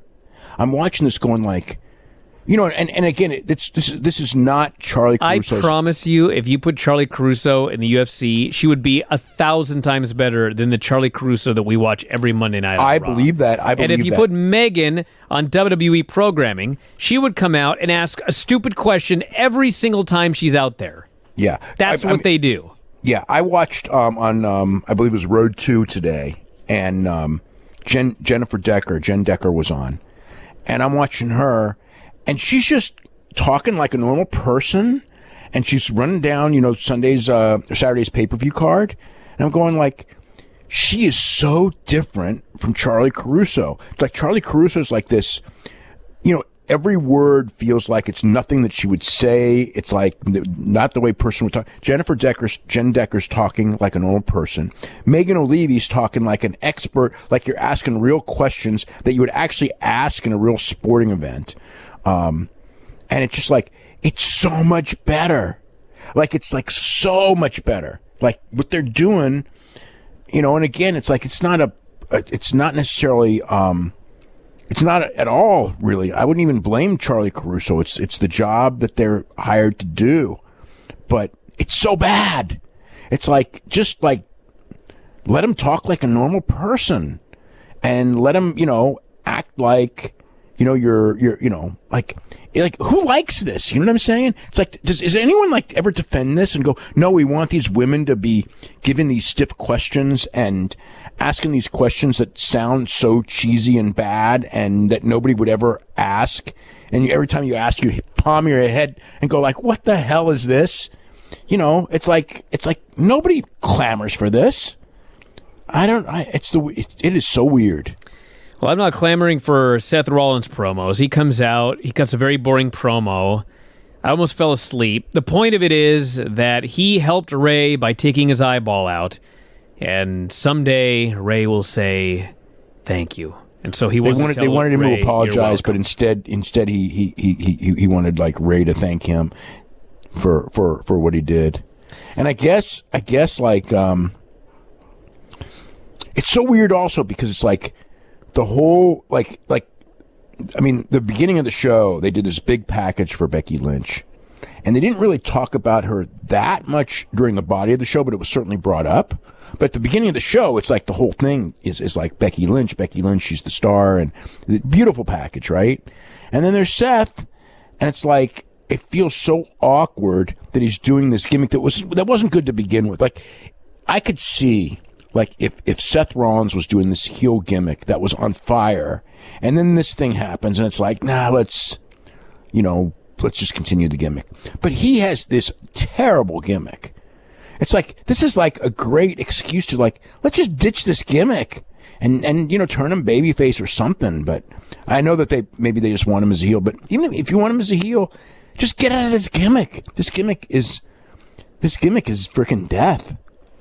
So Alberto comes out, says Ray is his idol, Seth is a coward, hits the ring, Buddy gets in front of him, and Seth says, I understand you're angry, but I'm not dressed to fight, but Buddy is, because he has a match later tonight. So he's asking him to work twice. I will have him wrestle you right now if you want to. Seth, by the way, never got suited up. So, anyway. Buddy faced Umberto, and this went like 2 minutes. There was a minute of heat. Carrillo makes a comeback. Murphy catches him on a dive, hits his finish, gets the pin. Yeah, the whole theme of the show, this was closer to 3, but the whole theme of the show was very short matches. Which, I mean, again, with empty arena and everything like that, the matches should be short. But they were taking no chances. There's nobody Nobody overstayed their welcome except for possibly, you could say, Baron Corbin and Drew at the end. And even they were a lot shorter than most main events. So anyway, the finish of this match has Humberto on the apron, and he's going to go for a springboard, and Seth walks up to him, and he doesn't do anything. He's just looking at him, and Humberto's distracted, and then he does a springboard, and then he gets hit with the move, and he's pinned. And Samoa Joe on commentary says, had Seth not been there, Korea would have won. That's the message. I had no evidence of that from watching this match whatsoever. But that's the message that they want to send. I know that's the message, but like as a viewer with my own two eyes, there was zero evidence that was going to happen. Yeah, I thought Joe was really good. Excellent, really. I thought this was his best performance since he came back. Just explaining different things and everything like that. He's a very welcome thing in that usually monotone announcing thing where they don't talk like normal human beings and nothing gets over. He gets things over. Corbin's getting go-away heat in the back, yelling at people. He's the king, blah, blah, blah. Sit-down interview with Liv Morgan. She's in tears, talking about her mother. Says her mom never quit. Her mother is her hero. And she didn't have money, didn't have much else, but she had determination. I have determination. I had a match with Charlotte a couple of weeks ago. I didn't win, but I learned that I'm just like my mom, and one day I will become the Raw Women's Champion. Charlotte came out for a promo. I realize I ask this every week, and you give me the same answer every week, but I'm going to keep asking until I get the answer I want. There's no way she's a babyface, Dave. It's impossible. Yet, on SmackDown, she was a babyface. Dude, she comes out. She says all of us at home are watching her in awe.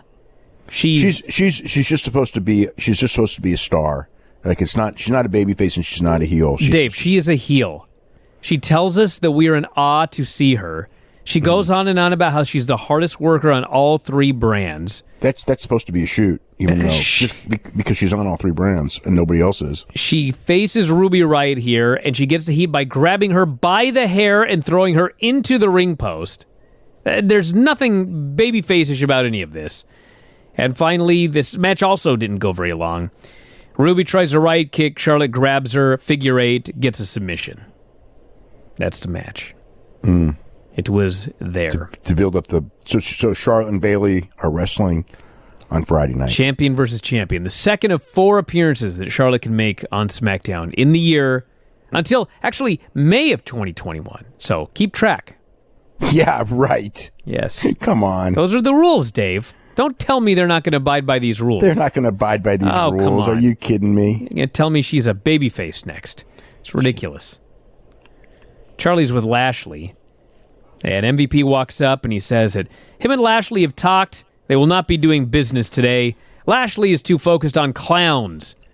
Clowns like Truth and his wife.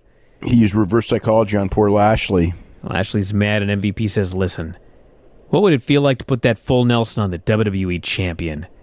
I know you want... I guess you don't want that big belt, he says. You've got trophies, like that trophy wife. Lashley gets mad again and MVP says, listen, just think about it. Maybe I'll see you out there tonight. This, by the way, later...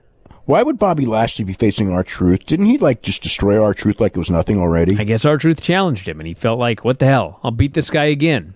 Okay.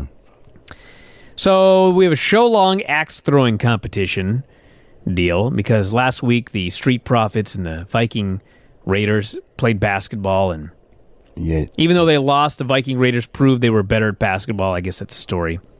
So this week it's an axe-throwing competition. They're in the woods. Bunch of cosplayers having a Viking party. Sarah Logan's there riding a horse. And Montez sees all this and he says, dude, let's just forfeit. Dawkins says, no, fam, we got this. Kyrie's in the ring. She's there to celebrate Asuka. They got balloons, a red carpet. They're laughing, they're hugging. Kyrie says Asuka's been the NXT champion, SmackDown champion, Women's Tag Team champions, and the Raw Women's champion. She is a Grand Slam champion. Then Kyrie gets out the old recorder from 6th grade music, and she starts to play a tune. And then Asuka's theme music. Yep, out comes Nia Jax. And Nia says, there's nothing to celebrate here. Asuka, you were handed the title. You did nothing. Dude, she won Money in the Bank. This was not mentioned. It says, Yeah. Becky's on maternity leave. You've lucked into the greatest temp job ever. I will win this championship. And ends up with Asuka hitting her with a flying hip attack, cutting a furious promo on her, and that's a segment. So I guess it's Asuka and Nia Jax on the pay-per-view. I can wait for that one. Yeah. Corbin promo. Charlie wants to know if he has doubts. Did Megan at UFC Saturday ask anybody who was about to fight if they had doubts going into the cage? No, she did not. That'd be a dumb question now, wouldn't it? I thought so. I'm watching Megan, and I'm just going, Megan O'Leary, and I'm just going like, God, she's so good at this. But you know what? When I realized it, it's like, I mean, and she is good. But it's like, here's the thing, and I'm going like, she's like knowledgeable. Like she talks like she knows what she's talking about, which by the way, she does, because I actually have sat with her at a UFC show once. We sat together, and she absolutely does. But the point is of all this is that, like, when I watch Charlie, like, do you get the idea that like she's like an expert in her field? Are you kidding me? The gimmick, I'm not saying that the actual Charlie Caruso, but the gimmick is that she's an idiot. That's the storyline. She asks a stupid question to everybody, and they make fun of her for it. I know. Why? I have no idea. I think, you know what I think it is? I think that there's a feeling that guys, because you know, they hire the women for their looks, okay? And they have to be glib enough to where they can pull this off. They do? I've seen no evidence of that. Oh, they don't stumble over their words. She never stumbles over her words or anything. She asks the dumb questions they script. She's fine. She's good in that sense. But the thing is, it's like, so they're hired for this reason. I think that there's this feeling. This is a very low bar, Dave, that they're able to say a sentence without tripping over their words on a show where you can do pre. There have been women interviewers that have been a lot worse than Charlie that they've hired. Well, sure, there've been men too, like Mike Adamle, but I mean. Well, he was suffering from you know, whatever, dementia too, early signs of dementia when he worked for WWE. But with Charlie, the thing is like, I think, like, because you got to remember that it's like, it's a show that's put together by, you know, a 74-year-old guy and Kevin Dunn, who's not quite that old.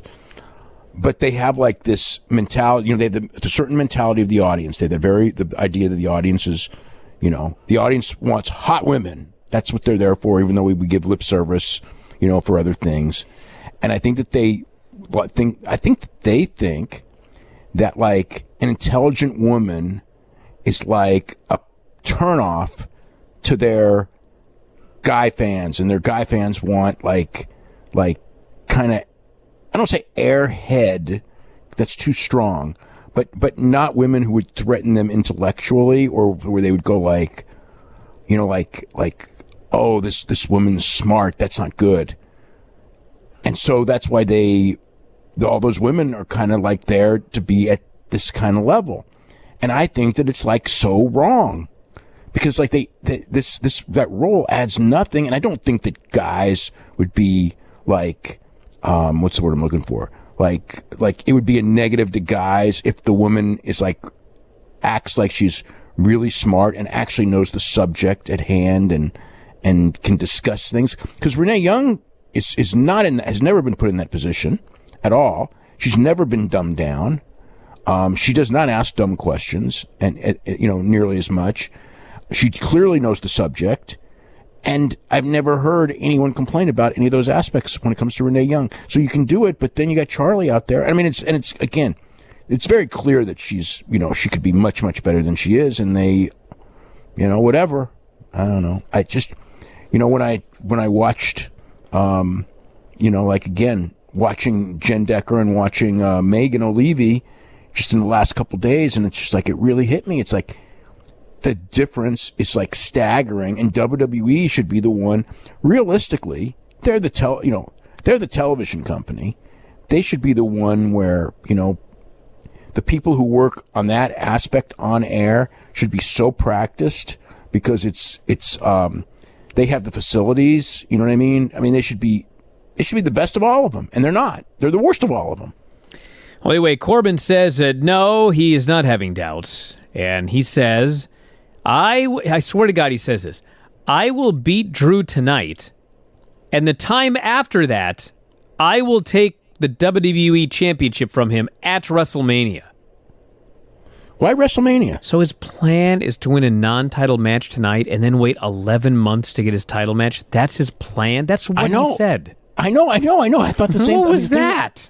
I'm thinking wouldn't it be like I win a non-title match from him and then at the next pay-per-view? At Backlash or next week on Raw or next week, or he's going to have to come to SmackDown on my home turf, and I'm demanding my championship match from beating him on SmackDown on my home turf? I mean, isn't that better than saying WrestleMania freaking in 11 months? I was baffled. And also, like, doesn't he have to win the Royal Rumble anyway?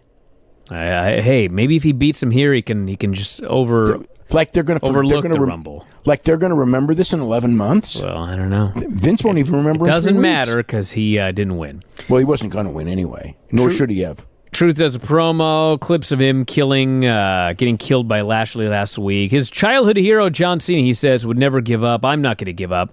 And I vow to win back the 24/7 title from Tom Brady.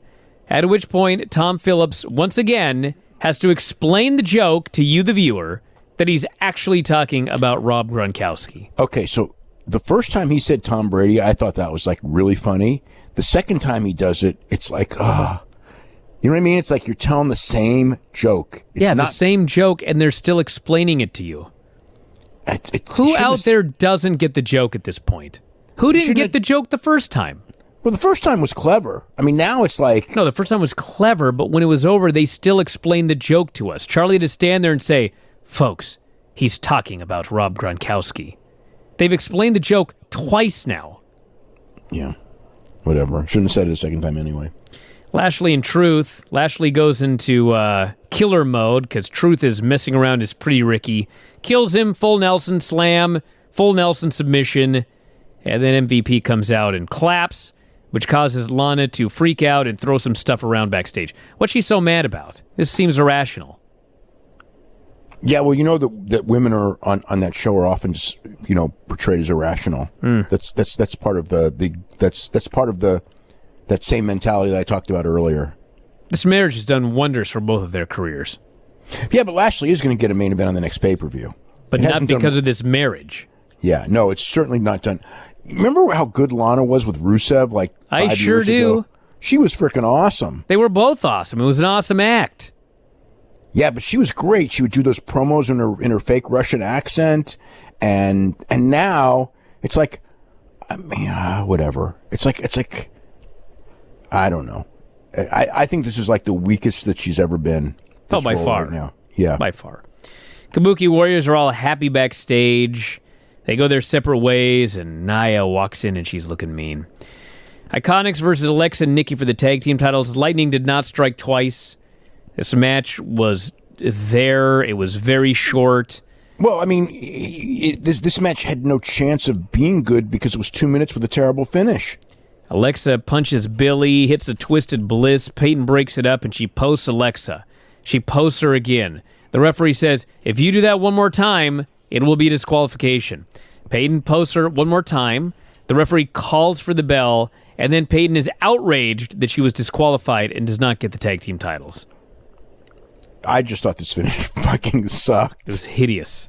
I mean, it's because it's like, it's one thing to do a DQ when you get carried away, but it's like, it's a championship match. You're 2 minutes into the match. Actually, it's 2.5 minutes, but still, it's like you're in a championship match, and I mean, it was such a DQ. It was like one of these things where it's like nobody would ever in that situation get DQ'd for that. You know what I mean? Like, there's ways, like sometimes she'd run into the ref, or she'd do something by accident and screw up.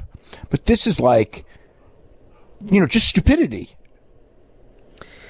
Kyrie's backstage playing a recorder. Nia grabs her and throws her headfirst into a box.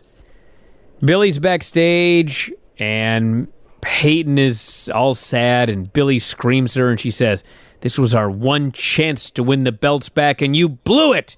and she slaps her. And all of a sudden she realizes what she's done, and Peyton realizes what she's done, and they start crying and hugging. Heart-wrenching, this segment here. This was not heart-wrenching at all. No. Asuka blows her stack, confronts Nia, starts screaming at her, and Nia just starts to walk past her.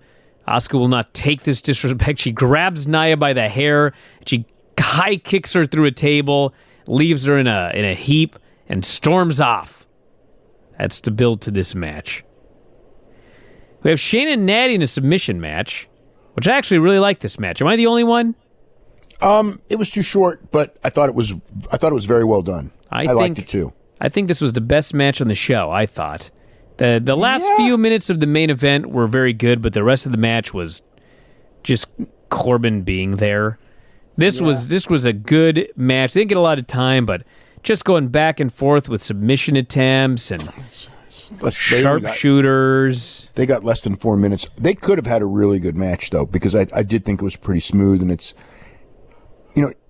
Natalya is probably on the main roster, the person who can work the best actual match with Shayna, because they're both pretty good at that. And I thought Joe on commentary was really good. It's like he made it out like this was kind of like real, which, most of the matches don't look real at all. And just kind of like going, I thought that it was a pretty good presentation, just too short. Shayna gets put in the sharpshooter. She gets the ropes, but there's no rope break, so she crawls her way to the outside. She crawls back in. Natty puts her in a knee bar. Shayna punches away free, puts on the choke. Natty tries to get the ropes. Shayna blocks the arm with her leg. Natty taps out. So then, totally bizarre, Natty's in the ring afterwards, and normally they would go to commercial, and they would come back, and Kevin Owens' stuff would be set up for the Kevin Owens show. But instead, they just have these guys coming out with giant rugs and such, literally as they're announcing who won the match. And they start putting the set together as Natty is still in the ring. And Natty's like feeling totally disrespected, which quite frankly she should. And she starts kicking things, kicking the ropes. She's throwing chairs outside. Joe says, I think Natty needs to take some time off. She's behaving like that after a loss. So they go to commercial. She's throwing some chairs over the top rope. They come back from commercial. Nobody is bothered to put the set back together again. So poor Kevin Owens comes out for his show, and there's just, they didn't even straighten out the rug. There's chairs on the outside. And when he was walking on the rug with the bad ankle, I mean, I got the impression that he was sort of pissed because, if he tripped over that rug or whatever, you know what I mean? He should have been angry. They should have fixed that during the break. I was angry. It's isn't that like when you have that stuff like in the canvas? I mean, I've seen so many guys roll their ankle when you have that like that. Now, granted, he wasn't wrestling on it, which would have made it a lot. Then it would have been bad. But even so, it's just I don't know. He does acknowledge that he's been banged up since WrestleMania. He calls out Zelina, Andrade, Angel, and Austin Theory, who, by the way, are still fighting. And Zelina says, I know you wanted a Jerry Springer moment. You're not going to get it. Well, earlier in the show, Zelina told them all they need to get on the same page here tonight. Yeah, she yelled at all of them. She just and I couldn't tell, you know what I mean? But it ended up being a storyline for later in the show. But she was just like, you guys better start listening to me. So she puts over all of her guys and wants to know why Kevin's on the apron. And Kevin says, well, every time I'm in the ring and there's more than one person in there, it turns out badly because his gimmick is he's not an idiot. And he says there's one more guest to come out tonight. It is a returning Apollo Crews. He runs down. Brawl breaks out. We end up with Apollo and Owens versus Angel and Andrade. And they do a quick match. Theory accidentally punches Angel. Apollo hits the toss-up powerbomb, gets the pin. Apollo actually looked really good in this match for the 2 minutes or whatever that they got. And afterwards, Andrade turns on Theory. They stomp a mud hole in the guy. They beat the hell out of him, and they leave him for dead. So he is out of this group for the time being. No, forever. Well, he's gone. He's gone. Yes. So they beat the living hell out of this guy. His chest is all busted up. They just smash him. They leave him for dead. And all of a sudden, they cut backstage. Charlie's got the biggest smile on her face. Happy as can be. We got the champion here. So Drew comes in, and he vows a claymore fit for a king. he's going to deliver to Corbin here tonight. He actually claimed this was a dream match for him, himself and King Corbin. I can think of 100 matches for Drew. Maybe more of a dream match than this one. Maybe he has different dreams than you. That's for goddamn sure. Street Profits getting killed in the axe throwing contest. And Montez tosses it to the moon. Dawkins tosses it into a barrel. This, for some reason, makes the Vikings very upset that he threw the axe into the barrel of water. I guess there's a drought. I don't know.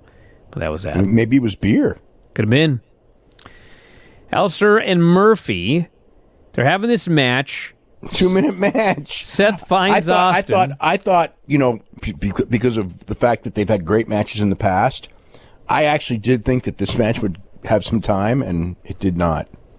So Seth finds Austin Theory, and right as Alistair's going for his finish, Theory hits the ring, and he destroys Alistair for the DQ. They double team him, and then Seth and Austin Theory hug as Buddy just glares at them both.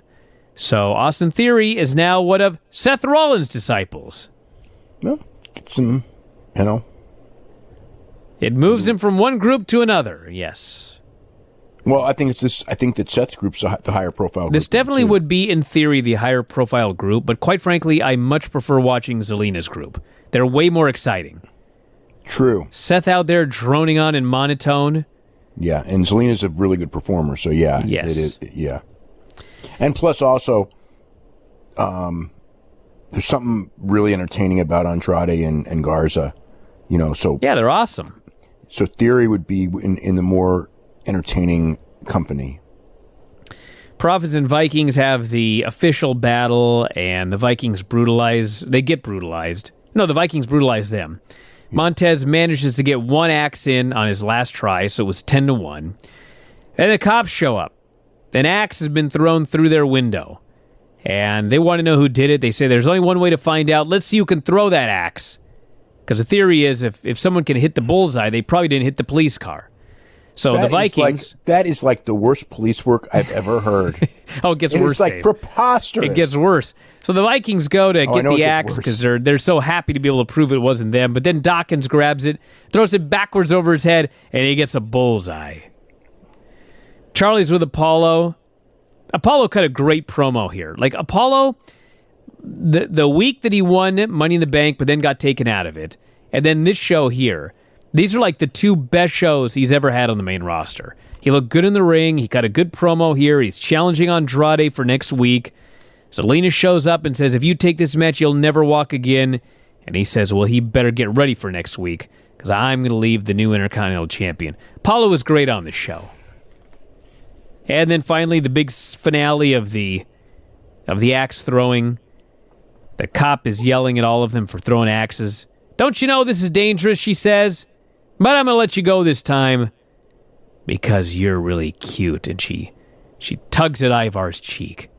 She likes Ivar, but she didn't like Eric. She didn't like Eric. But Eric's married anyway, so it doesn't matter. That's true. If she would have gone after Eric, that horse rider there, would have taken out that cop. She probably would have hit her over the head with whatever that thing is she was holding. Yeah. I won't lie. I love these segments. I think they're a waste of time. Come on. It's a storyline. It's like the Vikings beat him at everything. Eventually, the Street Profits will win that big match. Yeah, I just saw how bad people turned out during the basketball one, so it's kind of like it didn't work the first time, and axe throwing is a lot more boring than basketball. Oh, come on. You're throwing an axe or you're throwing a ball? The axe is way more exciting. No. And we had Drew and Baron Corbin, and MVP and Lashley came out. It was so bizarre.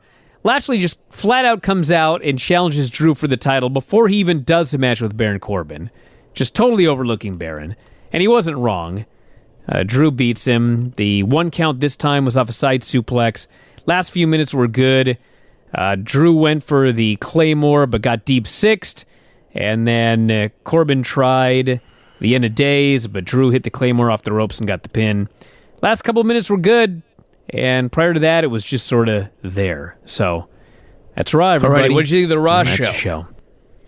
Like I said, I thought it was much easier to watch. I thought it was a basically good show, but an hour 3, I was, just felt too long. Like 3 hours. It's the same 3 hours, but I felt it dragged an hour 3 again. A lot of the same stuff as before. They're moving things around. They have some destinations and they're working their way, and a lot of good, real good Edge interview. I mean, and MVP's a good promo guy, and so Drew's a good promo guy. So, I mean, it was, a lot of it was good. I don't know that the 3-hour format's always going to be too long unless you have, like, every now and then you're going to have a super show where it's not, but this was not that. And then, so they're doing a Rey Mysterio retirement ceremony next week. I'm just burned out on Rey Mysterio retirements at this point. I mean, you do it so much that you just keep hammering on people that this guy, the next time he stubs his toe, he's going to retire or he wants to retire. I don't think it's a good look at this point. I mean, once they did an angle with it once, and you can always do an angle with it once, but now they're doing the same angle again this soon after the last one. I'm not sold on that at all. All right, so the show opened up with the Kevin Owens show, and he calls out Asuka. They're setting up a 3-way tonight for the number 1 contendership, and Charlotte comes out, Natty comes out, Nia comes out, and really nothing was settled here. They all just kind of talked a little bit, and then a brawl broke out. Nia bailed, Natty and Charlotte brawled, and that was that. I got nothing out of this segment. Well, it's just to build the 3-way for later in the show. That's all. I mean, that's all you're supposed to get out of it. These fans in the crowd, these NXT students, by the way, Dave, they did not get the memo that Charlotte's supposed to be a babyface. They booed her vociferously. Yeah. Well, she's a babyface on SmackDown, and she's a heel on Raw, I guess. She's a babyface on SmackDown? She was absolutely a babyface on SmackDown. Yeah, did you see the show? Yeah, I saw the show. She was laughing after she got beaten by Bayley using the tights. Yeah, to not sell it. I guess that was the mentality of... I thought the mentality was she got someone else beat her at her own game cheating. She was working as the babyface in that match. Kale is there with Apollo Crews. He says tonight's the greatest night of his career. He's going to go defeat Andrade, become the new U.S. champion. We got Andrade versus Apollo. It's a fun match. Garza's there watching on backstage, and they're doing this match, and they go to commercial, they come back, and Apollo's fighting out of this armbar. He starts making this big comeback. Apollo is making his comeback in a championship match, and they cut backstage to an interview with Angel Garza. And Kayla's asking him about this match, and he starts comparing this match to Making Love. And on this tiny little screen in the background, Apollo is making his comeback, and I couldn't even believe my eyes when I saw this. I was like, why are we interviewing this guy in the middle of a championship match where the babyface is making his comeback? I have no clue. And he had nothing to say, by the way. And they finally cut back to the match. They scripted these ideas of trying to compare a wrestling match with Making Love. I mean, they definitely had words for him. Yes, they had words for him. They absolutely had an idea. Not words that were enough for them to cut away from a championship match comeback. Oh, no, not at all. And quite frankly, they could have done this after the match. You know or what at I mean? any time during the 3-hour show. No kidding. I mean, it's like they didn't have to do it in the middle of a match. So they could have done it before the match. They could have done it after the match. Yeah. So Andrade hits a double knees in the corner, goes after the bad leg, but Apollo just hits an enziguri, hits a big splash, standing moonsault, standing shooting star press, 1, 2, 3 gets the win. And of course, the best thing about this was, now there's fans there. And so he gets the win, and the place goes crazy, and they're cheering, and he gets the belt, and he cuts his promo about how when he started here in WWE, people close to him told him that he could not do it. And I thought, who told Uhaa Nation he wouldn't be able to do it? Yeah, everybody thought he was going to be a big star until he started, and then they thought he couldn't do it because Vince gave up on him. They rushed him onto the main roster like right away. He says, 11 years of sacrifice, hard work. I can finally say I've won a title in WWE. My body gave out, he said. Wonderful. Versus Andrade. And people thought I blew my chance. I would never get another one. But I never gave up on myself in that 3 weeks. And now I'm the new U.S. champion. Hey, listen, this is the best Apollo's ever been on the main roster. He's been great ever since the show before Money in the Bank. I was very happy to see him get a win here, get the title. I thought this was great. It was good. I mean, we'll see where it goes. I have no faith. They need to, and winning a title doesn't mean anything to me, because these titles don't mean anything. It's like, we'll see where it goes. I mean, they might have Andrade go and beat him next week, and then he'll be right there. That would be very dumb. Well, of course it would be, but look at what they do to baby faces. I mean, here's the thing. They just moved AJ. AJ was there to make new baby faces. That's what he was there for, okay? How many new baby faces did he make? None. He didn't even lose on the way out. Well, he lost to Undertaker, but that does nobody any good. I mean, he didn't lose on the way out because I think they probably decided Friday that he was going to be a SmackDown regular. I know, but that's my whole point. My whole point is that every one of these guys, from Ricochet to Cedric Alexander to Humberto Carrillo, every single one of them was supposed to be in a big feud with AJ where they would get over and they would win the title. And not one of them did. So now Apollo Crews, I guess because it's not AJ, does get to do it. But when I look at where Ricochet, Cedric Alexander, and Humberto Carrillo are, that's the same spot that Apollo Crews has been in. So I'm just saying that I figure that Vince will probably, I wouldn't say probably, but you certainly have to suspect that it's the same Vince and it will end the same way.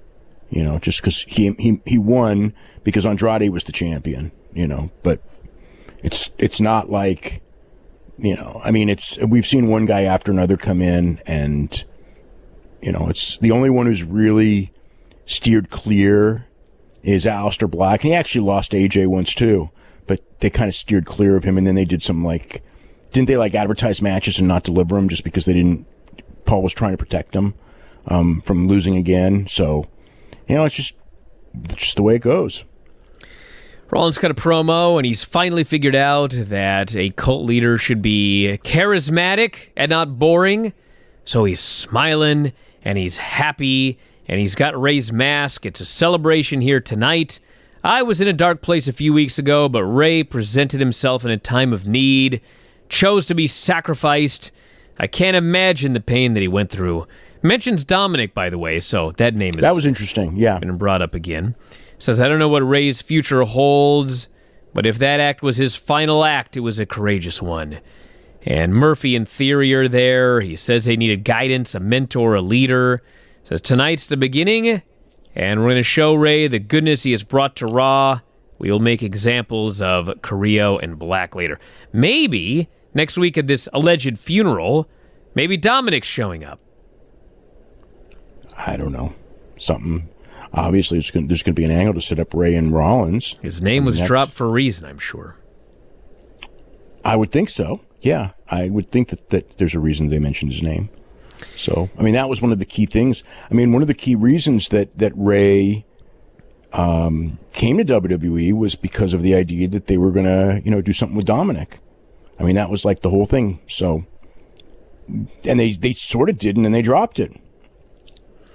We had Charlie with Charlotte. What the hell happened to Angel and Charlie, by the way? I guess I don't really have an answer. I just figure that maybe, who knows? They did it with Kayla this week. That's all. Why? I can't really come up with a reason. It's not like Charlie hasn't been good in the role. She's better than Kayla in that role, by the way. But we'll see next week, I guess. If there's any follow-up, I don't know. So Charlie wants to know if Charlotte has thought about what being a double champion would mean for your legacy. Charlotte says she's the most prolific champion in history. Asuka shows up, says red is not your color. And actually, I believe that in terms of, I guess Charlotte probably has held more titles, but I believe Asuka's won more different titles than Charlotte has, actually, because she's held the tag team championships. So, yeah, but Charlotte's had more total reigns by far. Iconics out for a promo. They're still dwelling on Billy slapping Peyton last week, and Billy apologizes. Peyton talks about how they grew up together. And they start doing this promo about how they never had a chance to defend their titles after they won them at WrestleMania. And it's like, yeah, because you lost every single non-title match. Like, every week on television you lost a match. They try and cut this serious promo about how they never fairly lost their titles or something like this, and I couldn't buy a word of it because I actually watched that reign, and it was a comedy reign.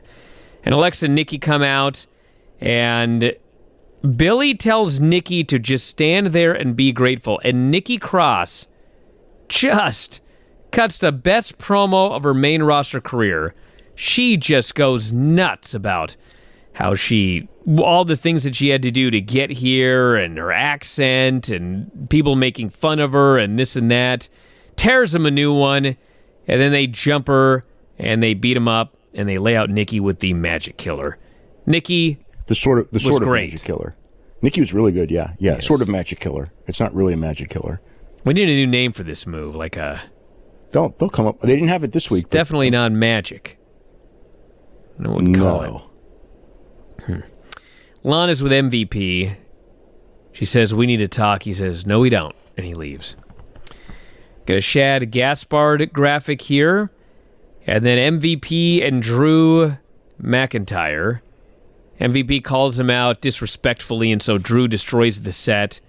And he wants to know where Lashley is, and MVP says, don't worry, full Nelson's not going to happen till Backlash.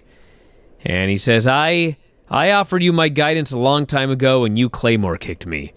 And therefore, I knew two things immediately. Number one, you were going to become the champion at Mania. And number two, I would not rest until you lost that title because of me. And he says Lashley is going to beat you at the pay-per-view. And basically, he says the only way Lashley's taking the title is to pry from my cold dead hands. MVP says we can arrange that. Lashley comes out. Drew lays out MVP with the Claymore kick, stares down Lashley, dares him to get in the ring. Lashley bails. So this is a good segment. They're doing great things with Drew, and MVP is a great talker. Yes, MVP's really good. And, yeah, I mean, ever since Brooklyn, they've done a great job with MVP. I mean, with Drew McIntyre.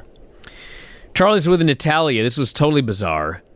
She starts to ask her a question, and Natty says, hold on a second, I got to take this call. And it's TJ. Did they have, like, I guess, did the phone vibrate or something? I'm sure it was on vibrate. Okay. So she's yelling at him about how she doesn't need this right now. Shouldn't she have, like, ignored it? Yes, she should have. Okay, now wait a minute. Do you, like, bring your phone out for your promos? I don't. Yeah, I don't think that, like, that doesn't seem to make any sense. Well, I think then again, maybe being a member of the Hart family, you never know what's going on. So she starts yelling at TJ, and then she hangs up on him, and she goes back to Charlie, and Charlie just says, I'm sorry, we're out of time now. I laughed so hard. This was preposterous. Preposterous. At least she was on the phone for like 3 seconds, and she came back, and they're out of time. And then, of course, it's WWE, so Charlie goes, we're out of time. And she looks at Natty, and Natty looks disappointed. And the camera looks at Natty. And I'm like, you could have done 2 interviews in the amount of time we've been looking at everybody here after the time was up. This was ridiculous. Angel Garza, Kevin Owens. So Angel clips his knee as Owens is making his entrance. And he works on the knee. The wrestlers in the crowd are going nuts. Owens makes his big comeback. And finally, he goes for the cannonball. His knee gives out. Angel hits a super kick. Near fall. Owens fights back, goes for the pop-up power bomb, but his knee gives out again. And Garza grabs him, and he gives him the wing clipper, and he beats him right there in the middle of the ring.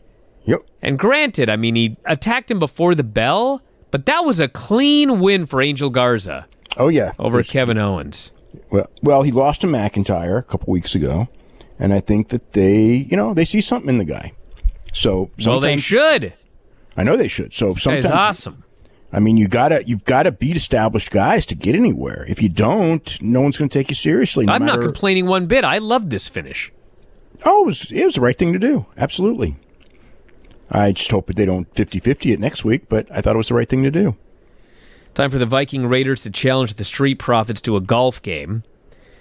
This is also ridiculous. So they're with, for some reason, like they're being accompanied by the guy that runs the golf course. I don't even know why. I've been golfing like twice in my life, and on neither occasion did the owner of the golf club.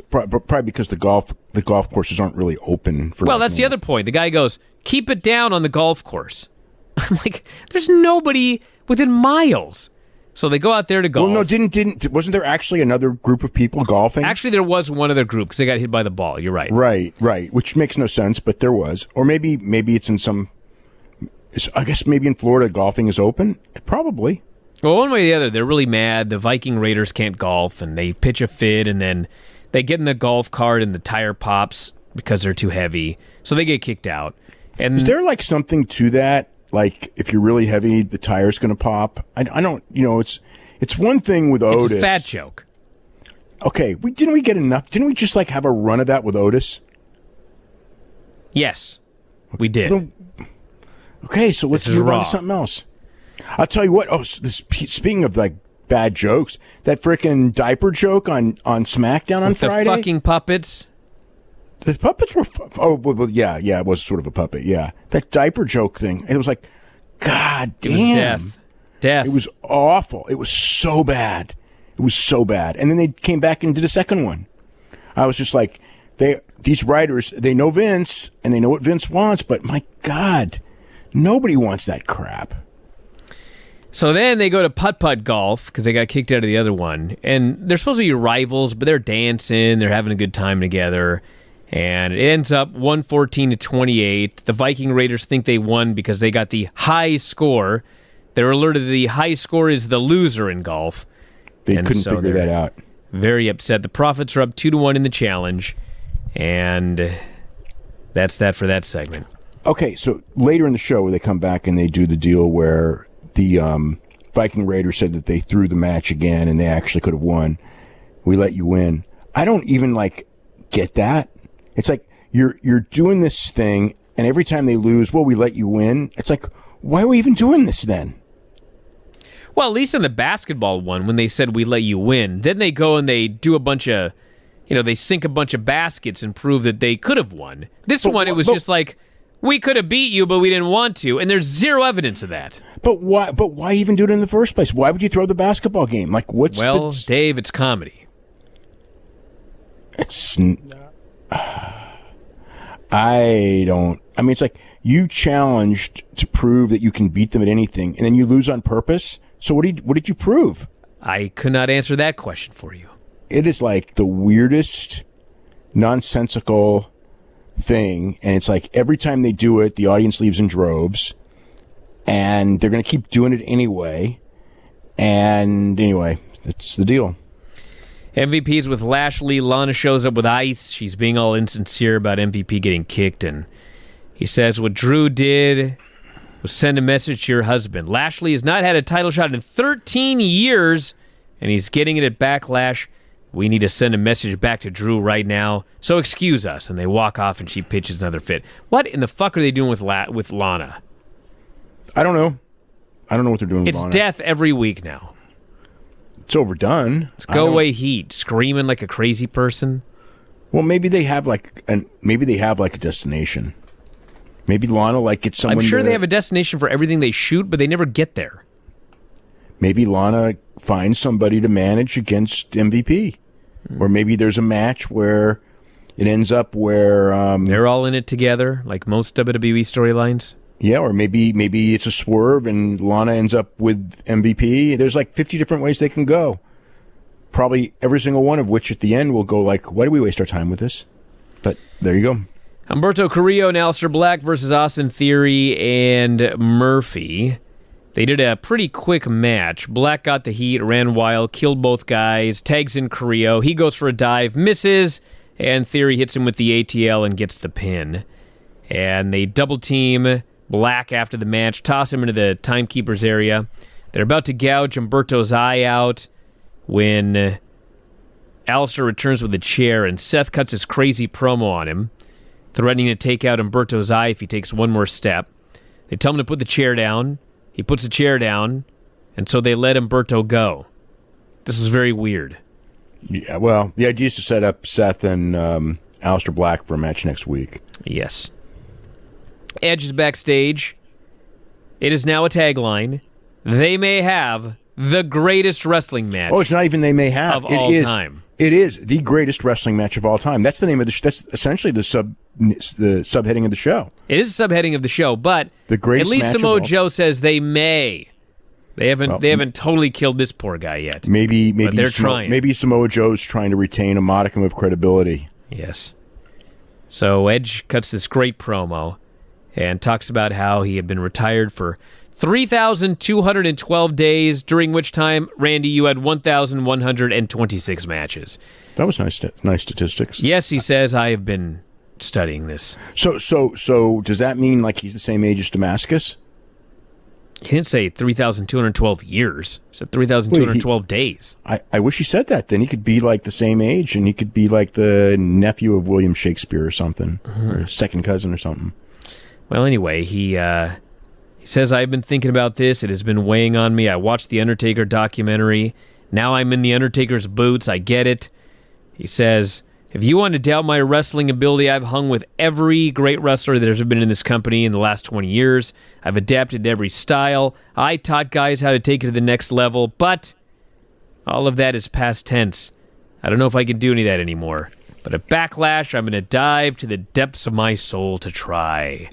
They go back, and Samoa Joe does in fact say, this might be the best wrestling match ever. Why would they pick this match to do that when they've had like? Why would they pick any match to do that? Well, I mean, there is a certain thing when you have like two absolutely spectacular wrestlers, that, you know, where you could do that as a tag line, and maybe you're right. Yeah, but you know what? Wrong. It's not even like they're saying this could be the match of the year. Like they're saying greatest match of all time. This is the greatest match of all time. So like, pick any promotion on the planet right now, okay, or like 5 months ago. Pick any promotion on the planet, pick any two guys in that promotion, even the best of the best of the best alive today, okay? And the chances are still against them having the best wrestling match of all time. Greatly. Maybe, but I mean, I can promise you with everything I got that Randy Orton and Edge are not going to have the greatest wrestling match of all time. So why they're building this up, I don't understand. I guess because there's a subset of fans who actually will actually argue afterwards that it was the greatest wrestling match of all time, but that's a very small number of people. But you're more setting people up for the idea that you're disappointing them, because now a great match is not even enough, because you're telling people it's got to be the greatest match of all time. I mean, just a simple great match. And I mean, no matter what talent Randy Orton has, I don't think Randy Orton has had a match in his life that is one of the 500 greatest matches of all time. Dude, it's not even that, but like, imagine the best match that we probably have ever seen, the Omega Okada match. Yeah, I don't think they're getting. Imagine that in the Performance Center with no fans. Like, it's not going to be the greatest match of all time. Well, it's not even. Well, there will be 33 fans there, but dude. But still, even if they were in a building with 10,000 people, the odds are like what? 1,000,000 to 1 that there's they're going to do zero. Not quite zero. 1,000,000 to 1. No, Dave, there's zero. Edge, not having wrestled, he wrestled one time in 3,212 days against Randy Orton. There's zero chance that they're going to have the greatest wrestling match of all time. None. Not even 1 in a million. Might be 1 in a million. No, zero. There's zero chance. Okay, man. Like Edge is going to hear this. And Edge is going to like sit there, and he's going to like come up with idea after idea after idea, because Edge is sort of a genius, you know? He is sort of a genius, but you know what? If he's a genius, he also knows there's zero chance that this is going to be the greatest match of all time. Yeah, he should have told them. He should have said like, bill it as like the best match in WWE of the week. Sure. I think we can hit that bar. Fuck, if they would have said the best WWE match of the year, there is a chance of that. It's probably not going to happen, but you know what? There's a chance. Happen either, but there's a chance. There is not a chance it's the greatest wrestling match of all time. I don't see how it's even possible. I don't see any way. I mean, it's not like... Then you're admitting there's zero chance. It's 1,000,000 to 1 chance. No, I'm not giving you this one. There's no chance. There's 1,000,000. If they wrestled 1,000,000 times, Dave, you're telling me one time that they'd have the greatest match in history? No. No. They Okay. would not. They would not. All right. But they may come up with some incredible... They may do something, Dude, it may be a great match. It may even be their WWE match of the year. I hope it is. I don't even think the odds are good for it to be the WWE match of the year. There's people who are going to have great matches once we have fans back. Well, they better be hoping there's no fans back. Maybe they can pull it off. Yeah. Anyway, Asuka's out. Then we go to commercial. Then we have a video package. Then the Street Profits and the Viking Raiders are backstage. I guess Asuka's just standing in the ring the whole time. Raiders claim they let him win. Street Profits say pick the next challenge and we'll bring it. The Viking Raiders say bowling. No, alligator wrestling. Well, it was alligator wrestling first, but the Street Profits were like, no way. And so the Viking Raiders said bowling. And I expected the Street Profits to say, actually, let's do the alligator wrestling. But they were just aghast, and the Viking Raiders left, so it's bowling next week. Why would bowling be any worse than frickin' throwing knives at a dartboard? I don't know. I don't know why the Vikings would be able to bowl. That's what they said. So MVP shows up. So who, did they invent bowling in wherever the Vikings come from? I'm skeptical the Vikings invented bowling. I could look it up, but MVP says Lashley and I are leaving because we don't respect clowns. And they make fun of MVP for getting kicked, and MVP challenges them to a tag match tonight. Then we had Nyla, Charlotte, and Natty in a number one contenders match. And they went a long time. There were parts of this that were very good. They did 1,000,000 moves. And then Nia just grabs Natty as a Samoan drop and wins. Well, Charlotte had kind of laid her out to set it up. This was such a just anticlimactic finish after all this wacky stuff that they did. But it was the only finish they could do. No, they could have actually done a stacked up superplex or something. Well, they did that. They put people through tables. They did a stacked up superplex. They did all of this stuff, and then finally she just gives her Samoan drop and wins. That was weird. I think they wanted to get over the Samoan drop, and obviously Nia was going to beat Natty. That's why Natty was in the match for that specific reason. It's not like I have no idea, logically, why she would be in that match makes no sense given the previous 2 matches she was in. She got beat clean, and she submitted in last week. And she didn't throw a temper tantrum after losing this time, though. So where did the temper tantrum storyline go? I don't know. Maybe TJ told her don't do it this time. So that's the end of the storyline? I don't know. This feels like there's more to this story. There's got to be. Maybe TJ's coming in. I mean, he's around. He's in Florida. He's got got nothing to do right now. I shouldn't say that, but I mean. But where do you go? I mean, I don't know. I mean, I would say they probably have a good idea, but they probably don't. Drew's got a statement. Says, I wasn't planning to Claymore MVP, but you know what? He deserved it. And he's asked if he heard about the Street Profits Lashley MVP. He says, I did not know that, but I forgot something in the building. I got to go take care of it.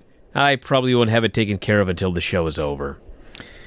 Truth promo calls out Rob Gronkowski, so they've dropped the gimmick where he doesn't know who he's challenging. And then Gronk does a promo. And God, he's so unlikable. He's got his sunglasses on, and he says, hello, Arlie. As soon as he said that, I thought, there's no way you're a babyface. He cuts his promo. Decade of football and growing up with brothers. I'm prepared to fight anybody anywhere. Puts his sunglasses on backwards and says, I got eyes in the back of my head. Wow. Hey, he's still a big-time star, though. He's the longest reigning 24/7 champion in history. They did say that. Yeah. I don't know what that means. So they announced that Ric Flair is on Raw coming up next. Barely. They go to commercial, and Rick's there, and he cuts his promo. He wasn't there. He was like, well, I mean, he's there on the television set, but he's at home as a video. He's at home cutting a promo. He says he's asked about the greatest wrestling match ever as a man who had many of the greatest wrestling, but not the greatest wrestling match ever. That's going to be reserved for Edge and Randy Orton. And he picks Randy Orton as a man who will win, his main man. He said that Randy Orton was the greatest wrestler ever since he retired. I got to say that for a guy that apparently had to relearn to talk a couple of years ago, he talks pretty good He talks better than 99.99% of the world when it comes to cutting a random promo about a bullshit match. So I was pretty impressed here. I guess, but God, he had to endorse Randy Orton. I mean, it's like you can endorse Randy Orton for being talented, but for, at some point, the guy who's the greatest wrestler in the world should have great matches. I mean, well, quite frankly, Dave, I mean, we haven't seen Edge have a great match in over 9 years. I'm not arguing. You got to say Randy Orton in this thing. No, I'm not worried about. No, as far as endorsing who's going to win, that's fine. But he said that Randy Orton was since he retired, Randy Orton was the best in the business. And it's I know that's what he's there for. Ridiculous. But it's you have to have things kind of within a realm of reason. You can't say Apollo Crews is the greatest wrestler of all time. I mean, no matter what, you just can't say it. Not that he's not a good wrestler. He is. And Randy Orton's a good wrestler. But it's if you're going to say somebody's the greatest wrestler of all time, I mean, even if he's not, if it's Shawn Michaels, you can say it. Even if he's not, you can still say it, right? Is there anybody here now that you could say that about? I mean, you could say it with AJ or Daniel Bryan, I think. I think you could. So there's guys, but Randy Orton is not one of those guys. We have a Liv Morgan promo. Her gimmick is not that AJ is or has had any incredible matches lately, but his matches are still better than Randy Orton's. Liv's character is the young girl who had a rough time growing up and just doesn't know what everything's all about. Damn it, she's living her best life. I don't know. I'm not getting it yet. I'm not getting it. Lashley and MVP versus the Street Profits. So Lashley gets a hold of Montez and he throws him into the post with such fury that Montez's shoe fell off. And they immediately cut to commercial and come back and his shoe's back on. I was so disappointed because when you're wrestling a match and someone posts you so hard that your shoe falls off, leave your shoe off and go with it.